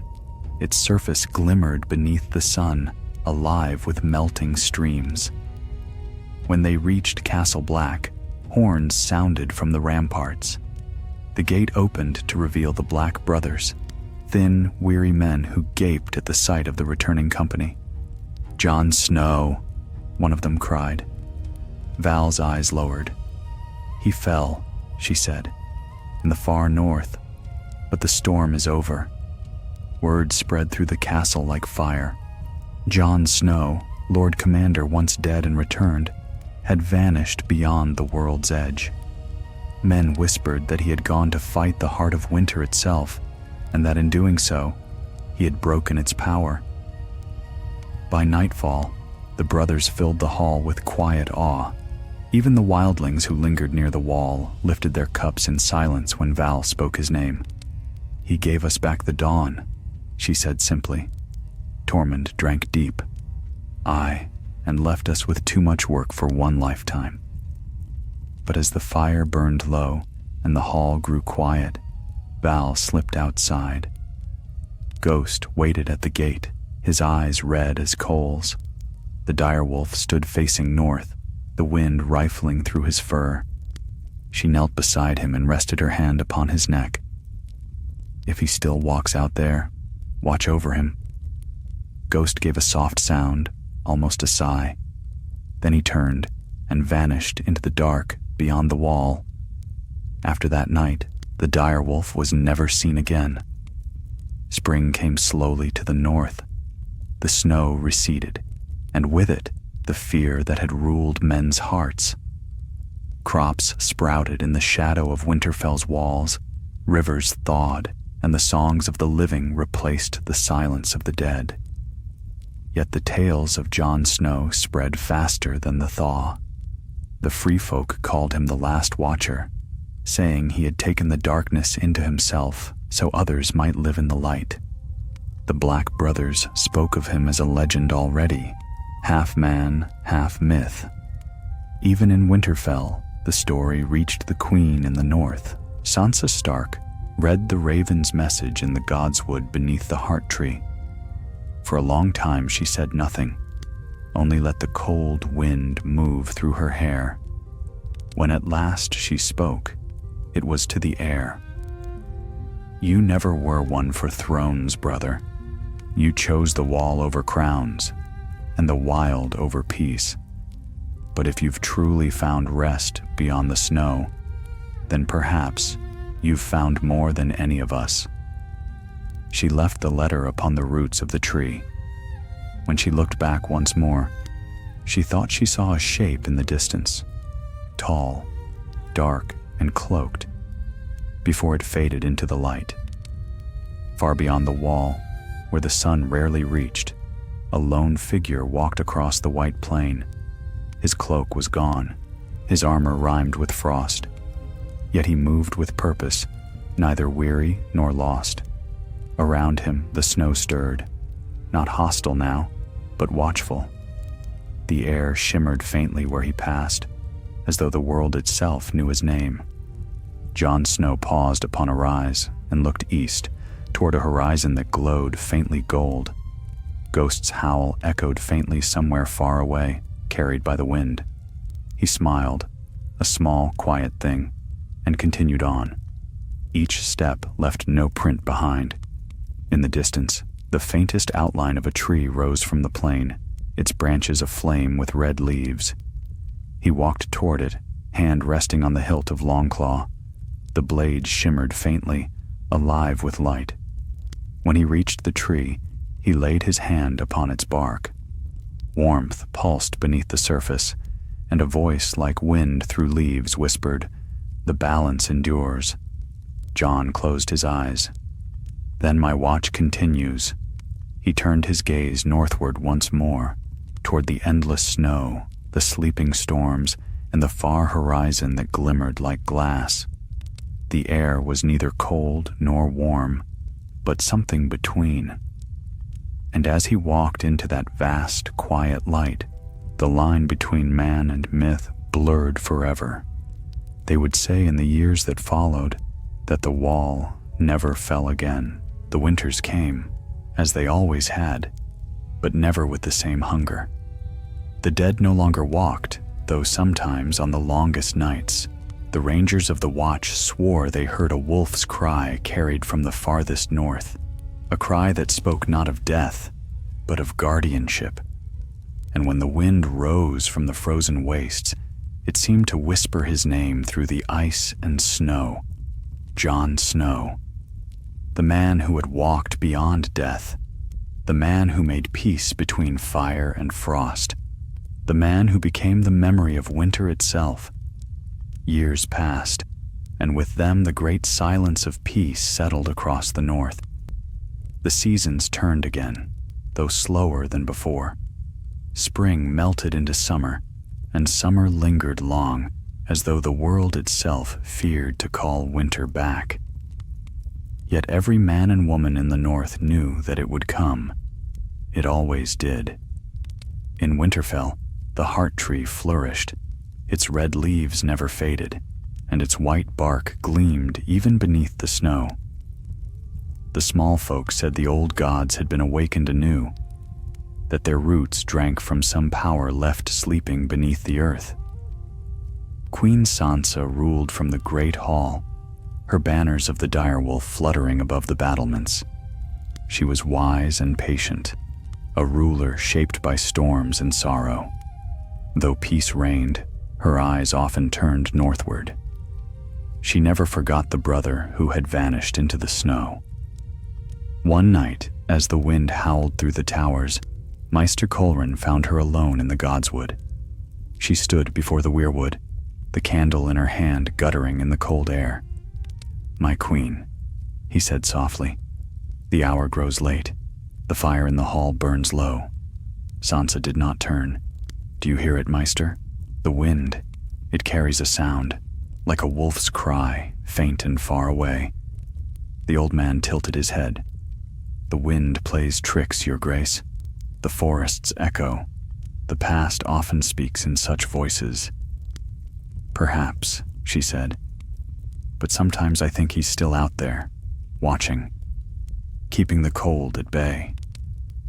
Maester Colren said nothing. He had heard the same stories as everyone else, that on certain nights when the moon was high, rangers along the wall saw a shadow move across the snow, tall and cloaked, followed by a pale wolf. They called it the Watcher beyond the world. Sansa placed her hand upon the tree's trunk. The bark was warm beneath her palm. "If the gods are kind," she whispered, "let him rest." South of the wall, the night's watch endured. Fewer men came now, for the wars were done, and peace bred softer hearts. Yet the vow remained the same. "I am the sword in the darkness. I am the watcher on the walls." Lord Commander Edric Pike, once the boy who had followed Jon Snow into the Frostfangs, stood upon the icy ramparts, his black cloak snapping in the wind.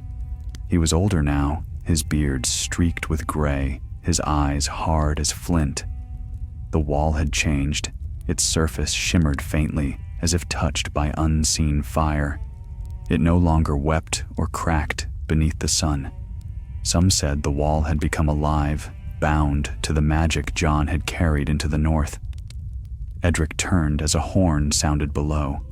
A rider approached from the east, a wildling messenger wrapped in furs. The man's face was pale, his eyes wide with fear. "Commander," he shouted, "from Hardhome. The sea froze last night, solid as glass. We heard the ice crack and a light beneath it, like a heartbeat." Edric's grip tightened on the railing. "A heartbeat, you say?" The messenger nodded. "The free folk are frightened. They say the ice remembers." Edric looked out across the wilderness. The horizon shimmered faintly, though no sun broke the clouds. "Send word to Winterfell," he said. "To the Queen. Tell her the cold stirs again." The Raven reached Winterfell 2 days later. Sansa read the message in silence. When she finished, she set it aside and called for Val. The wildling woman entered the hall wrapped in a cloak of white fur, her hair streaked with silver now. Time had not gentled her, though her eyes held the weight of many years. "The ice moves again," Sansa said. "Do you believe it?" Val's mouth curved in a faint smile. "The cold never dies, Your Grace. It only sleeps. But if it wakes, I do not fear it." "You think he still guards us," Sansa said softly. "I know it."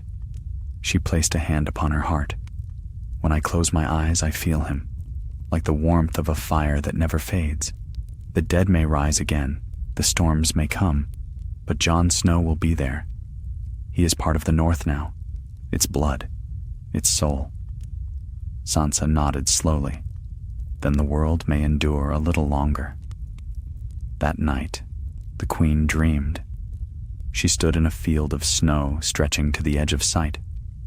A man walked toward her, cloaked in black, his face shadowed beneath the hood. When he lifted his head, she saw him as he had been long ago, her brother, solemn-eyed, yet smiling faintly. "Winter's not your enemy," he said. "It's the memory of what was lost. Keep it close, and it will never harm you." She reached out to him, but he faded into the snow. When she woke, tears had frozen upon her cheeks. In the years that followed, the legends only grew. Songs were sung in the halls of Winterfell and the taverns of White Harbor, songs of Jon the White Wolf, who had given his life to still the heart of winter. Children of the Watch carved his likeness into the ice at the base of the wall, a man cloaked in shadow, a sword of light in his hand, a dire wolf at his side.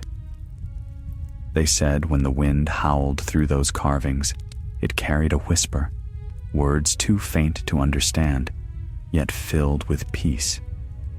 And sometimes, on the coldest nights, when the aurora flamed green and blue above the snowfields, travelers claimed to see a lone rider moving far to the north. Some said he was a ghost, others a god. But those who looked closer swore that he turned his head, just once, as if to watch over them. One spring morning, many years later, a boy of the free folk stood atop a hill overlooking the wall. The air was clear, the sky pale as milk. He had heard the songs all his life, of Jon Snow, of Ghost, of the battle that had ended winter. But what drew him there was not legend.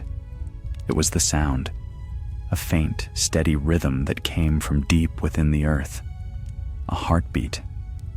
He knelt, pressing his ear to the ground.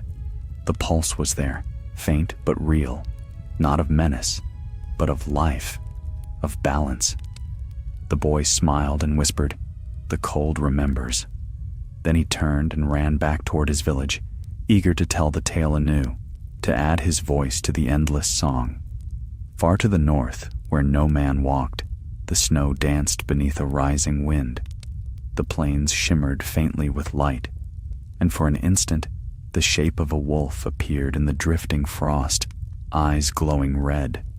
Beside it stood a man cloaked in black.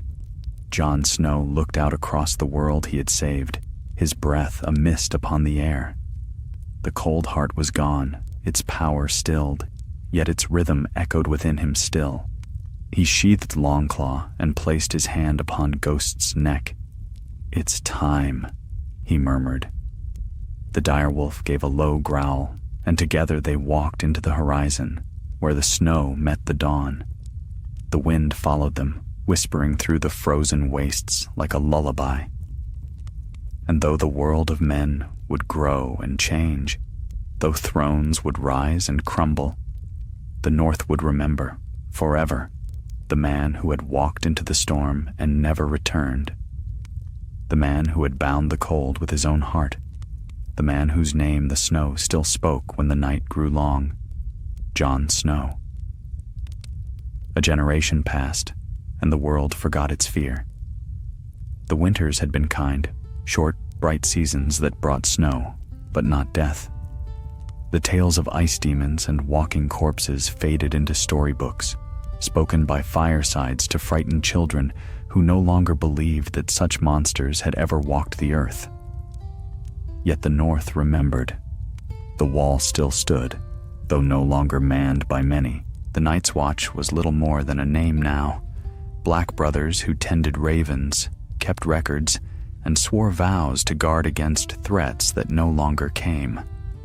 Beneath their watch, small folk settled closer to the wall, planting barley and rye in the shadow of its gleaming ice, and still, at times, the wall whispered. At the height of summer, when no wind blew, a faint hum could sometimes be heard within its depths, like a heartbeat in frozen stone. Few noticed it. Fewer dared to speak of it aloud. At Winterfell, the new Lord of the North, Brandon Stark II, stood upon the battlements and looked to the horizon. He was the son of Queen Sansa, born in the years of long peace, tall and grave like his uncle before him. Though his eyes were gray, they held a glint of the same quiet fire Jon Snow once carried. The restless need to see what lay beyond the known.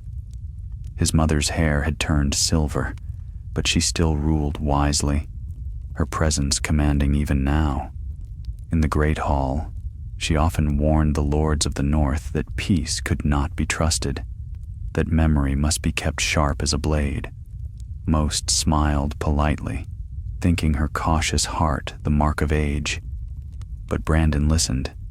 He had grown up hearing stories of his uncle, the Watcher beyond the world, the man who had walked into the storm and never returned. The songs called him half-man, half-spirit. The free folk called him Snow of the Dawn.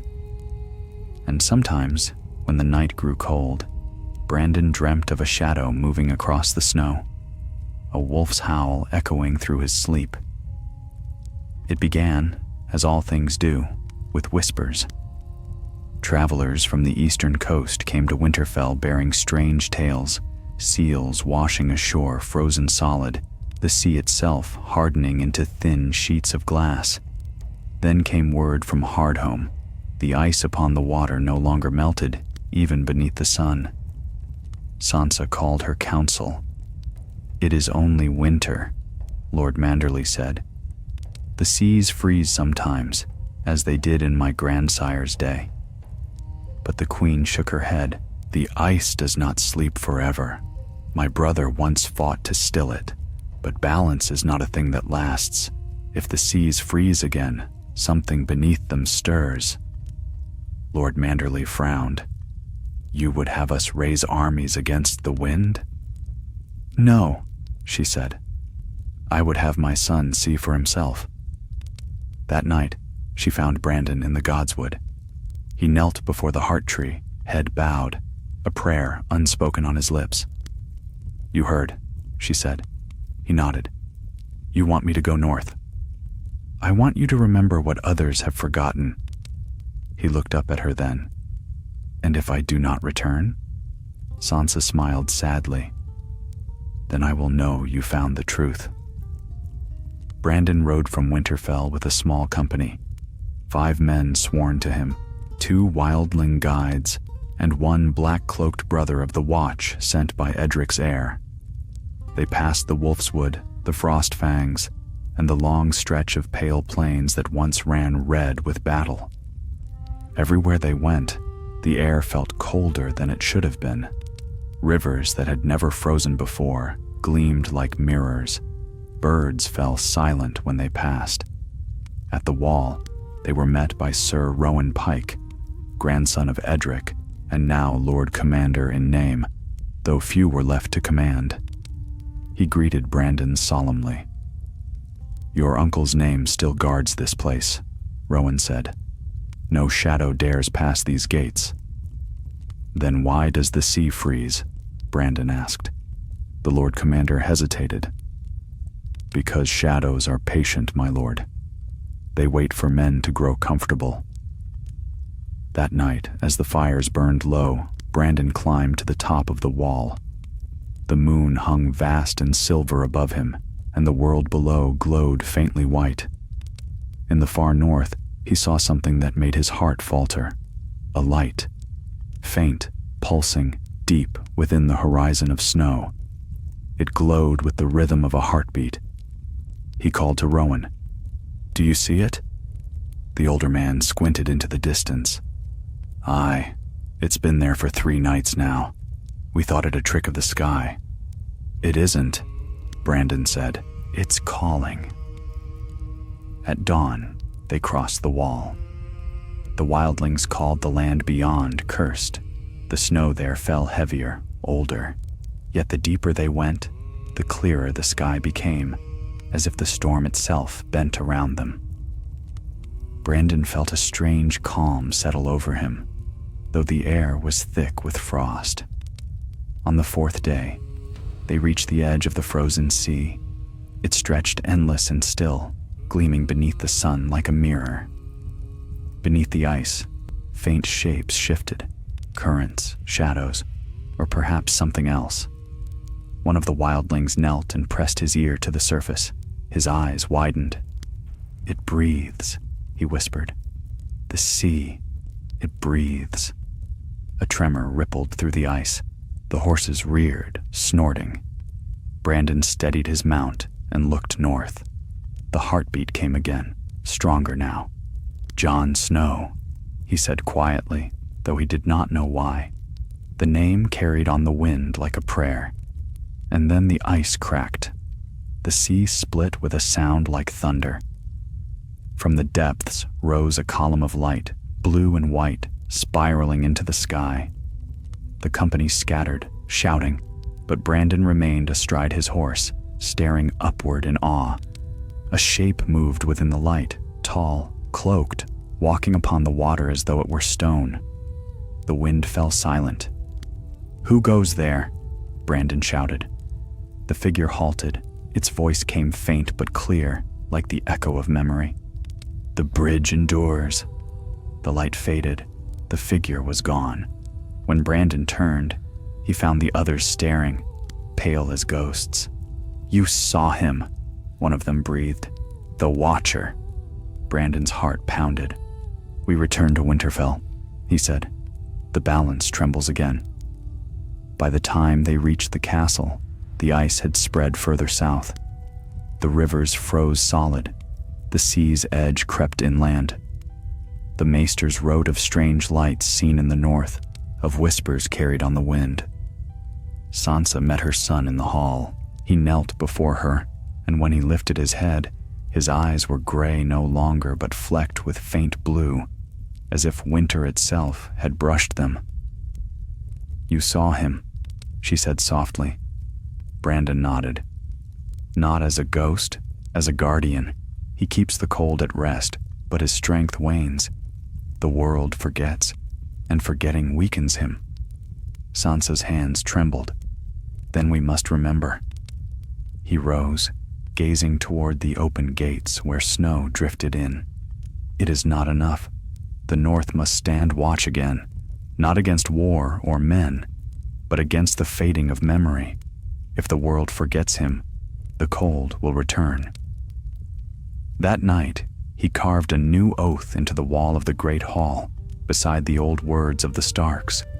The watch continues, in life and in memory. And thus the Night's Watch was reborn, not to guard against the dead, but to guard against forgetting. Far beyond their sight, upon the frozen sea, a lone figure stood beside a white wolf. The wind moved through his dark hair, and his eyes, gray once more, looked toward the south. Jon Snow smiled faintly. "They remember," he murmured. Ghost gave a soft, rumbling growl, the sound lost in the endless expanse. The man turned, walking north once more into the light that was neither day nor night, while far behind him, the first new snows of winter began to fall. And so, the tale went on, as it always had and always would. For winter never truly ends. It only rests. And as long as men remember, Jon Snow will walk the white fields, guarding the border between the living and the cold. Winterfell slept beneath the hush of snow.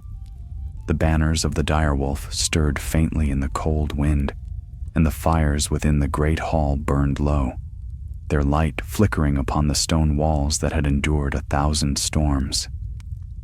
Beyond the castle's shadow, the north lay vast and silent, the white wilderness stretching from the last river to the edge of the world. The years of peace had become brittle. Though no war banners were raised and no king called for blood, a strange unease had begun to stir in the hearts of men. Crops withered before the harvest. Wolves prowled the villages of the Neck, and at night, the stars shone too brightly, as if the sky itself were holding its breath. Lord Brandon Stark, son of Sansa, blood of Jon Snow, stood upon the battlements, the chill biting his face. Below, the people of Winterfell moved through the courtyards, torches in hand. They whispered of the signs, of the frozen seas and the blue lights seen beyond the wall. The world grows cold again, Maester Colrin had said that morning, as if some balance once held is beginning to slip. Brandon had no answer. He only felt the pull in his blood, a call from the far north, steady and unyielding, like the beat of a heart deep beneath the earth. That night, he dreamed. He was standing upon the frozen sea, the sky above him black as glass. Beneath the ice, something moved, a pulse of light that shimmered like a buried star. From that glow rose a shadow, tall and cloaked, a sword of fire in its hand. "Uncle," Brandon whispered. Jon Snow's face appeared within the hood, older, carved by time, yet unmistakably alive. His eyes were neither gray nor blue, but something between, glinting with both warmth and frost. "You've done well to remember," Jon said, "but the memory of one man cannot bind the cold forever." "What must I do?" Brandon asked. "The heart beats still," Jon replied. "Far beneath the ice, it stirs in dreams, in stories, in the breath of winter itself. When men forget their fears, it will wake again. You must hold the balance as I once did." "I am no hero," Brandon said. Jon smiled faintly. "Nor was I." The ice cracked beneath them. Light spilled upward, engulfing everything. Brandon woke gasping, the chill still clinging to his skin. The sound of the dream lingered in his ears, a heartbeat, distant yet alive. At dawn, he called the banners of the north. From the mountains came the Mormonts, hard-eyed and fierce. From the coast, the white harbors sent their knights. Even the free folk beyond the wall sent warriors, led by a woman named Asha Redhand, who claimed her mother had once fought beside Tormund Giantsbane. They gathered in Winterfell's courtyard beneath falling snow. Brandon stood upon the steps, the stark direwolf flying above him. "The North remembers," he said, "but remembrance alone cannot hold the cold at bay. There are whispers of frozen seas, of light beneath the ice. We ride north, not for conquest, but to see the truth." A murmur passed through the crowd, half fear, half wonder. The old song spoke of the last watch, of Jon Snow and the day the cold was broken. Now those songs felt less like history and more like warning. That night, Sansa came to her son. Her hair was white now, her eyes sharp as ever. "You ride into Legend's grave," she said quietly. "I once sent your uncle there, and I never saw him again." Brandon took her hand. "He left us peace. I mean to keep it." Sansa studied him for a long moment, then kissed his brow. "Then take Winterfell's blessing with you, and the gods." They set out beneath a waning moon. The company numbered fewer than 100, northerners, wildlings, and black brothers of the Watch reborn. They rode past the ruins of old outposts, past rivers crusted in ice, past forests where the trees themselves seemed to whisper. At the wall, Sir Rowan Pike awaited them, his beard silver and his eyes weary. "The ice is restless," he said, as they stood before the gate. 2 nights ago, the wall sang, a sound like 1,000 voices crying out at once. Brandon touched the frozen surface. Beneath his palm, he felt the faintest tremor, a pulse. "The cold remembers," he murmured. Rowan crossed himself.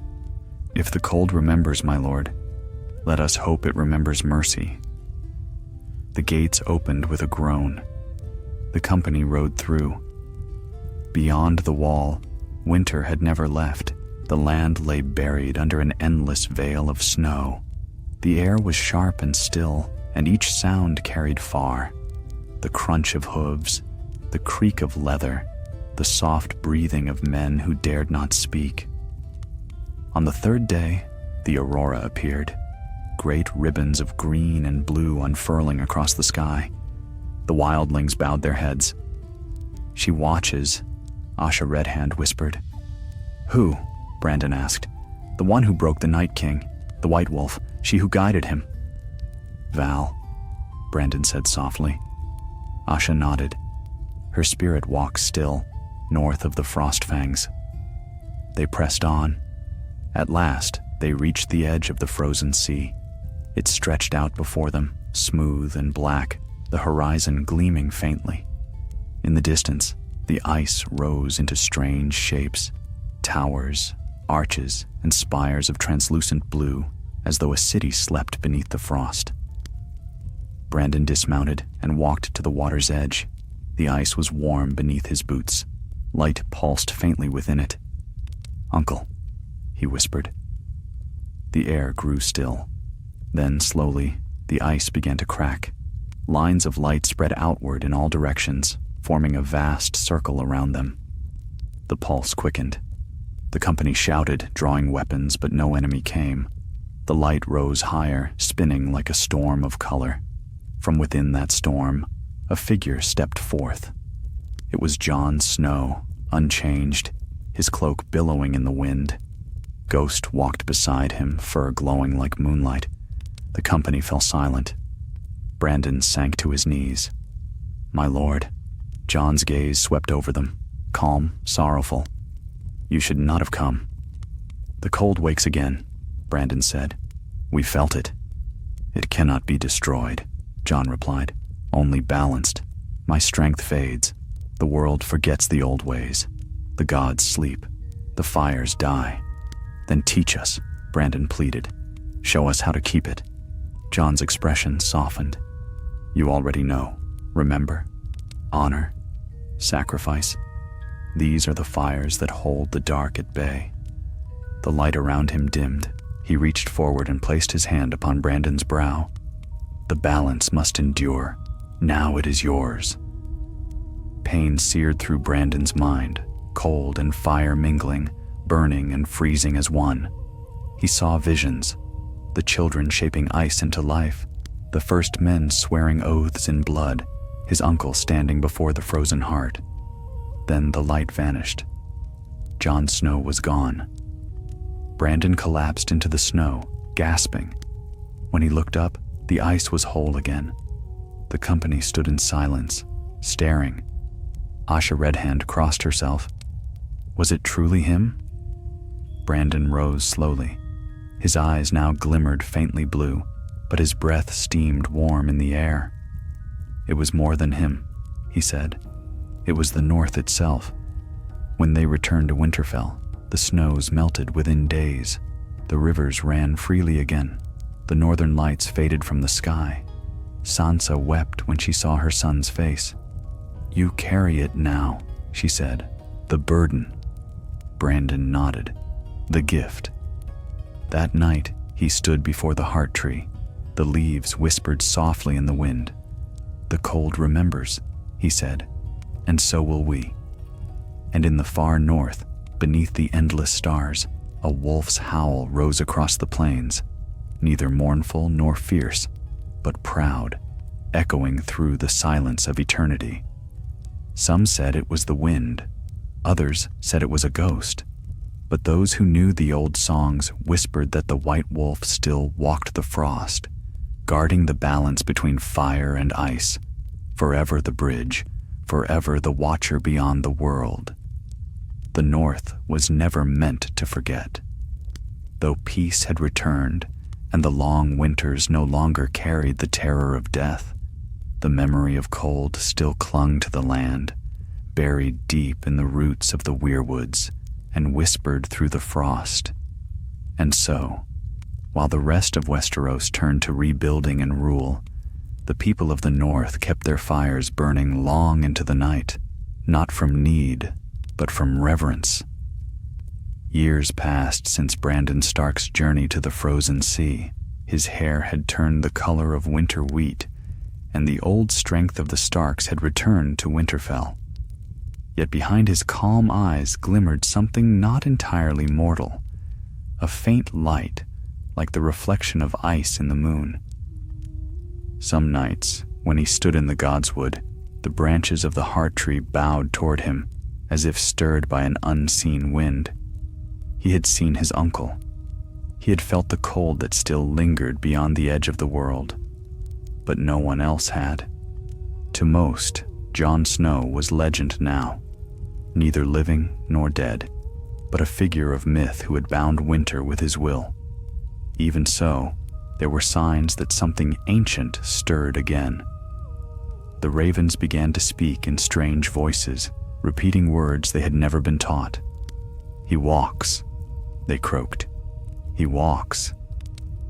The maesters whispered of lights seen in the northern sky, cold flames, pale and slow, not the green shimmer of the aurora, but something older, something that watched.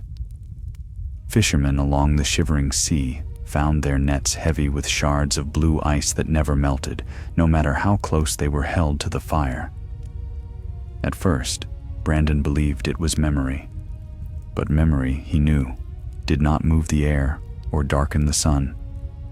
It began in the dead of night. A sound rolled across the land, a deep, hollow boom that set the ravens shrieking and the dogs to howling. The sound came again from far to the north, and the wall itself seemed to answer, trembling as though it too were alive. Brandon rose from his bed and threw on his cloak. From the ramparts, he saw the horizon pulsing faintly blue. A heartbeat. "The cold heart," he whispered. "It stirs." By dawn, messengers arrived from the wall. The Lord Commander's seal was cracked, the ink frozen where it had spilled. The sea moves, the letter read, the ice breathes. Brandon called his council, lords from White Harbor and Barrowton, wildling chieftains from beyond the wall, and even the quiet maesters of Winterfell gathered in the great hall beneath banners of gray and white. "We've known peace too long," said Lady Asha Redhand, her crimson braid streaked with silver now. "Men grow weak when they forget the dark." "It is not weakness to live without fear," replied Lord Manderley. "The storms have passed. You would raise swords against shadows." "They are not shadows," Brandon said. "I've seen what lies beyond. My uncle spoke true. The balance is fragile. If the cold heart beats again, it will draw the dead from their rest." The hall fell silent. The words hung in the air like mist. At last, Asha spoke. "Then we ride north again." That night, Brandon went to the godswood. The moon hung low, caught in the weirwood's red branches. The face carved into the trunk seemed to watch him. "You gave this to me," he murmured to the silent tree. "You bound me to the cold, to the fire, to the burden of both. Tell me what I must do." The leaves stirred, though no wind touched them. A whisper brushed his ear, soft, distant, and achingly familiar.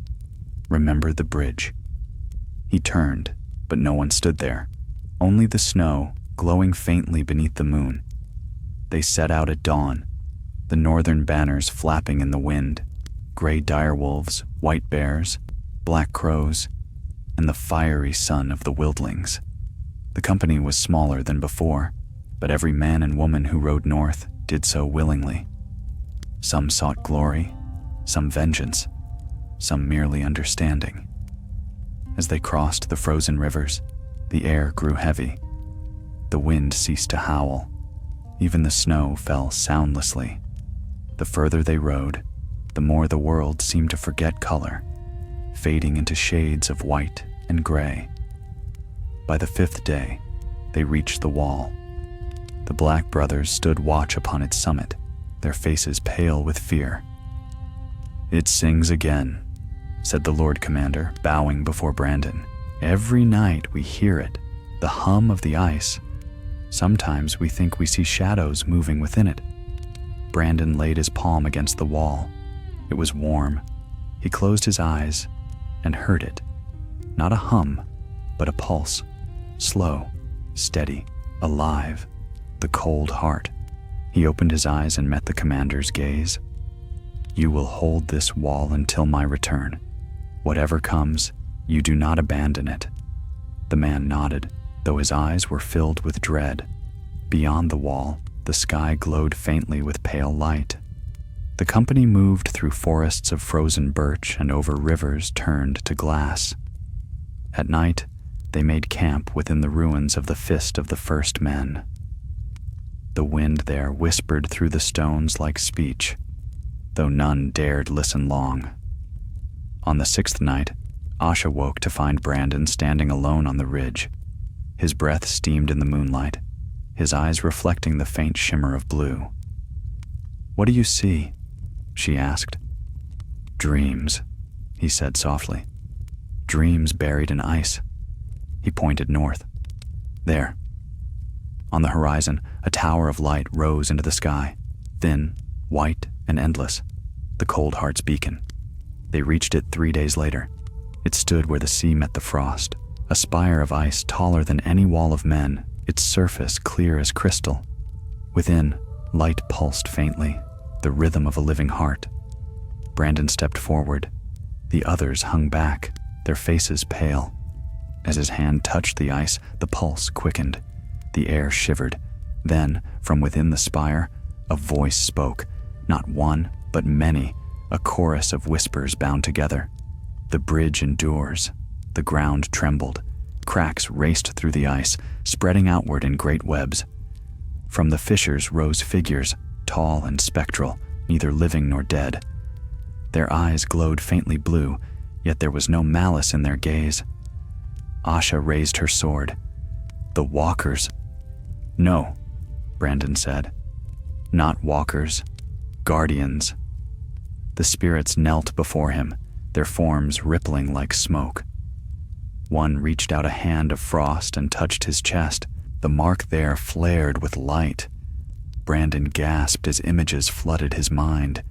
The heart shattered long ago, its pieces scattered through the world, each slumbering in ice and memory. Jon Snow had bound them once, but the bond was weakening. He saw his uncle then, standing in a field of endless white, his sword planted before him. "It must not die with me," Jon's voice said. "Take what remains, become what is needed." The vision shattered. Brandon fell to his knees. The spire cracked apart, spilling light across the plain. When it dimmed, the ice had melted, and the spirits were gone. Asha knelt beside him. "What did you see?" Brandon's voice was low. "The balance cannot be held by one man alone. It must live in the hearts of all who remember." When they returned to Winterfell, the seasons had changed again. The snow melted, the rivers thawed, and for the first time in memory, the air smelled of summer. Brandon stood before the heart tree. "It is done," he said. "The cold heart sleeps." The face upon the tree seemed to smile, the red leaves whispering softly above him. From that day, the North knew a new vow, not of walls or swords, but of memory. Every child born beneath Winterfell's sky was taught the words, "We remember the cold, we honor the fire, the bridge endures." And somewhere beyond the frozen seas, in lands where no man had ever walked, a figure and a wolf roamed the endless white. Their footprints melted behind them, leaving no trail, only the echo of a promise that would outlast the ages. Jon Snow, the Watcher beyond the world. the bridge between fire and frost, the memory that kept the darkness dreaming and sleeping forever. Years became decades, and decades drifted into the kind of time that turns to legend. The songs of the South spoke little of the North then, save for whispers of an endless winter that never quite came.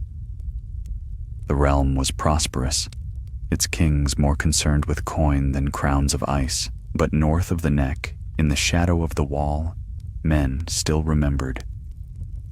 The Night's Watch had changed. It was no longer the brotherhood of punishment and exile, but a brotherhood of remembrance. The young came willingly now, to light candles in the ancient halls and listen to the old vows spoken in reverent tones. They did not guard against armies or whites. They guarded against forgetting. And each year, on the longest night, the Lord Commander of the Watch stood atop the wall and called out into the darkness, "Jon Snow, White Wolf, Bridge of Fire and Frost, Watcher beyond the world, we remember." No answer ever came, only the slow, eternal sigh of the wind. But still, they called. For the North knew that if the world ever ceased to remember him, the cold would rise again. In Winterfell, Lord Brandon Stark grew gray, though his strength never faltered. His children and grandchildren ruled beside him, and the castle thrived once more as it had in the days of the old kings. But there were nights, always in the deep of winter, when he would wake suddenly, his heart pounding, his breath misting though the fire still burned bright. In those moments, he felt it, a tug beyond the wall, faint as a whisper. It was not fear that stirred him, but recognition, his uncle's call. He would rise, wrap himself in his cloak, and walk alone through the godswood. The red leaves shivered in the moonlight, though the air was still. "Uncle," he would murmur, "the world endures, the balance holds."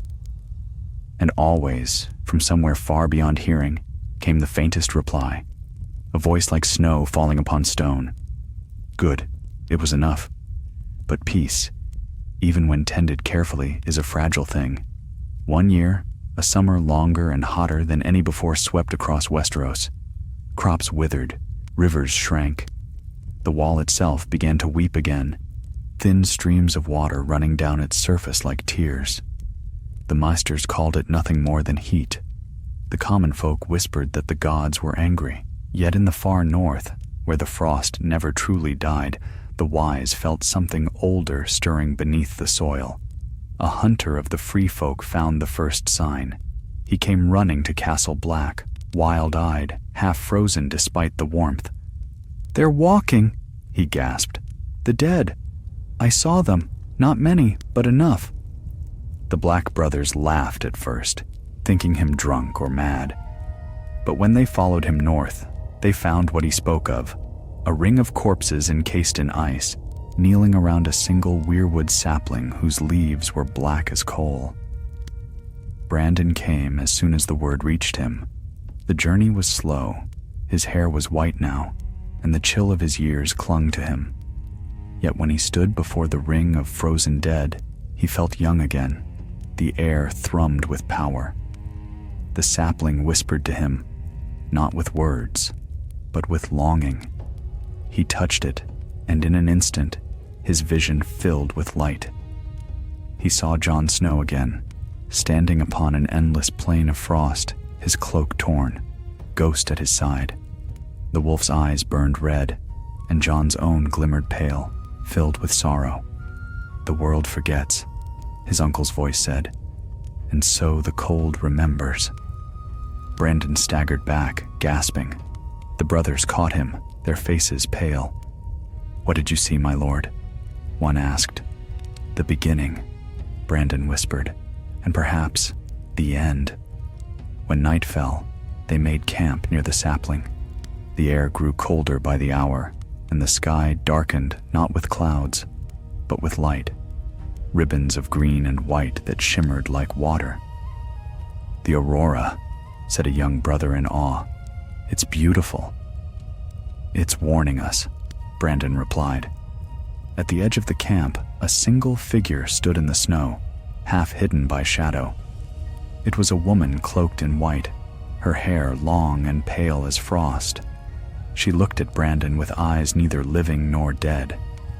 "You've held it long," she said softly, "but men forget. Even you." He stepped closer. "Who are you?" She smiled faintly. "Memory. What remains when all else is gone."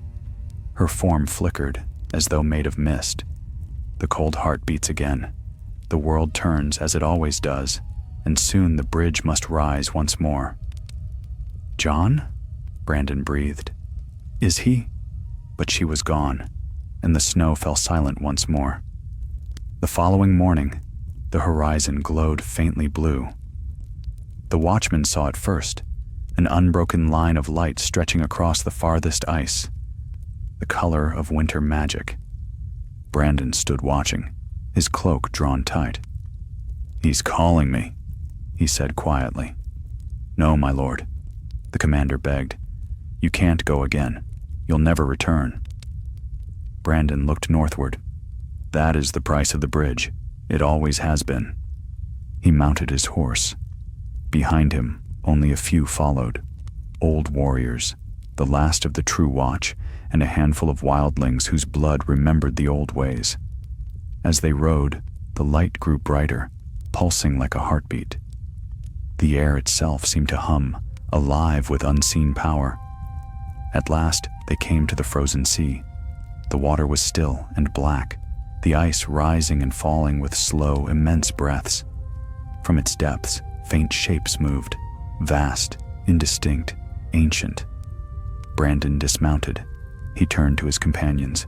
"If I fail, remember what we are. The North is not a place. It is a memory." Then he walked onto the ice. Each step sent ripples of light outward. The sea began to sing, a low, endless sound like the voices of the dead. At its center, the ice cracked open. Light poured forth, blinding and cold, and from within it rose Jon Snow, his cloak billowing, his sword of frost and flame gleaming in his hand. Ghost walked beside him, fur shimmering like starlight. Brandon fell to his knees. "Uncle." Jon smiled faintly. "You've done well, Brandon. The balance endures, but only through blood. It's time."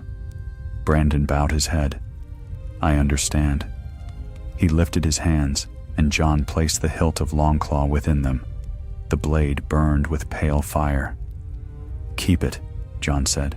"You are the bridge now." Then the ice closed over him, the light dimming until only the whisper of wind remained.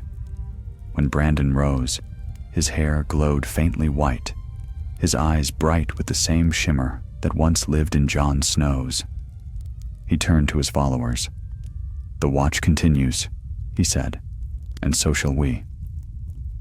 In Winterfell, years later, they built a new statue in the Godswood, 2 figures carved from stone, standing back to back. Jon Snow, the first watcher, and Brandon Stark, the last. Between them ran a single line of ancient script. Fire and frost shall meet, and in their meeting, the world endures. The North never forgot again. And sometimes, when the northern lights danced above the snow, travelers swore they saw 2 shadows walking the white fields together, a man and a wolf, watching, guarding, waiting for the next dawn. The tale of Jon Snow and Brandon Stark faded, as all things do, into the folds of history. Centuries passed. Kingdoms rose and fell. The dragons of the south became memory, and the world, in its endless turning, forgot that ice had ever ruled it. Yet the north remembered. Winterfell still stood. Its stones were older than time itself, worn smooth by the passage of kings and seasons. The heart tree in the Godswood grew vast and solemn, its branches spreading high above the walls, and beneath its roots the old magic slept, quiet, patient, eternal. The children of Brandon's line ruled wisely and long. The blood of the direwolf flowed strong in them, quiet honor, unyielding loyalty, and that old, haunting sense that their destinies were not their own. But in the song sung by hearth and hall, the story of the Watcher beyond the world endured. The minstrels told it thus: when the world was young and fire first met frost, a man of the north gave his life to bind them. He became the bridge between warmth and cold, keeping the balance that men might live. His name was Jon Snow, though he took no pride in it, and his watch was endless. Children of the north grew up hearing that song. They whispered it to one another when the snows fell heavy, or when the winds howled around the towers of Winterfell. The old folk said that if you listened closely on the coldest nights, you could hear a wolf's cry far to the north, lonely, proud, and unbroken. But the memory of peace, too, grows brittle with time. In the 500th year after the long winter, the sky began to change. The sun dimmed, and a ring of pale light circled it like a wound. The maesters wrote of strange storms gathering beyond the shivering sea, of ships found adrift with their sails stiff as iron, and their crews frozen at the helm. The lords of the south dismissed it. The north always speaks of ghosts, they said. Let them have their snows and their songs. But in Winterfell, the heart tree began to weep. Crimson sap ran down its bark in thin, slow streams. The godswood grew silent. Even the ravens refused to perch among its branches. And in the wall's shadow, the Black Brothers heard the hum again, the old, low rhythm that throbbed within the ice like the beating of a buried heart. Lord Edric Stark, the last of Brandon's line, rode north at once. He was young, proud, and fierce, yet beneath his courage lay the fear that every Stark was born knowing: the world always turns toward winter again. He took with him 3 companions: Maester Theon, who had studied the records of the Watchers, Lyra Mormont, whose sword arm had never failed her, and Corin, a wildling tracker who claimed to have seen lights moving beneath the snow. They rode for weeks through blizzards that never ceased. The further north they went, the stranger the world became. The snow no longer fell from the sky. It rose, drifting upward in slow spirals. The rivers froze not white, but silver, as if filled with moonlight. On the 15th night, Lyra woke screaming. "The stars," she gasped. They moved. They turned their faces away. And indeed, when Edric looked up, he saw that the constellations of the north, the direwolf, the spear, the maiden's tear, had shifted. In their place, a new pattern burned faintly in the heavens, a circle of fire around a single cold star. "The mark of the Watcher," Maester Theon whispered. "It means the bridge falters." At last, they reached the frozen sea. It stretched before them like a mirror of glass, smooth and dark, the horizon swallowed in mist. The wind was still. No sound broke the silence, but the slow creak of their saddles and the crunch of hooves upon frost. There, at the world's edge, stood a single weirwood tree, alone and terrible in its beauty. Its trunk was black as ash, its leaves white as bone, and around it, the ice was cracked in a perfect circle. "The last heart tree," Corin murmured. "No man has seen it since the age of the first men." As they approached, the air grew warm, not with life, but with the heat of deep, ancient power. The ice beneath their boots pulsed faintly, alive. Then came the whisper. It was not one voice, but many, rising from the ground, the sky, and the beating of their own hearts. The bridge endures, yet falters. The wind rose. The weirwood's pale leaves trembled, and from its roots a faint glow spread outward, blue at first, then gold, then white as starlight. Lyra drew her sword. "What is this?" Theon fell to his knees, trembling. The balance breaks. The memory fades. The Watcher sleeps. Edric stepped forward, his cloak whipping around him. Then wake him. He placed his hand upon the tree's bark. The warmth burned through him, searing his blood, filling his mind with light. He saw a plain of endless snow. Upon it stood a man in black, hair silvered with frost, eyes aglow with the shimmer of dawn. A white wolf circled at his side. "Jon Snow," Edric whispered. The figure turned. "The world forgets again." "Then let it remember," Edric said. "Let it burn your name into its heart." Jon smiled faintly. "Names fade, boy, but duty does not." He raised his sword, Longclaw, though its blade now blazed with both frost and fire, and pressed its point to the ground. The earth shuddered. "Will you bear it?" Jon asked. Edric hesitated. "Bear what?" "The weight of remembering." The cold reached for him. He felt it crawl beneath his skin, whispering of peace, of rest, of surrender.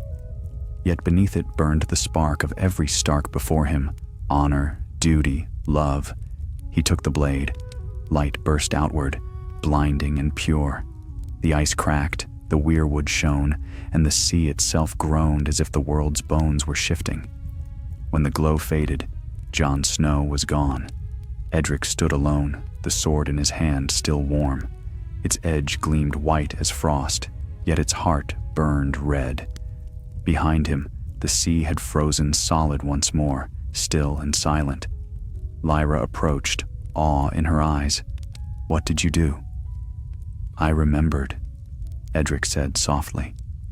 They returned to Winterfell in spring. The snow had melted from the fields, and the rivers sang again. Edric carried the sword with him always, though he never spoke of what had passed. When he died many years later, they laid him to rest in the crypts beside the kings of old. Upon his tomb, they carved not his name, but the same words his forebears had carried. "Fire and frost shall meet, and in their meeting, the world endures." And far beyond the wall, beneath the endless aurora, two figures walked side by side through the eternal white. A man and a wolf, their shadows long upon the snow. The wind whispered through the silence, "The bridge endures." For as long as the world turns, as long as men remember, Jon Snow, the Watcher, beyond the world, keeps his silent vigil. The balance holds, the fire burns, the cold remembers.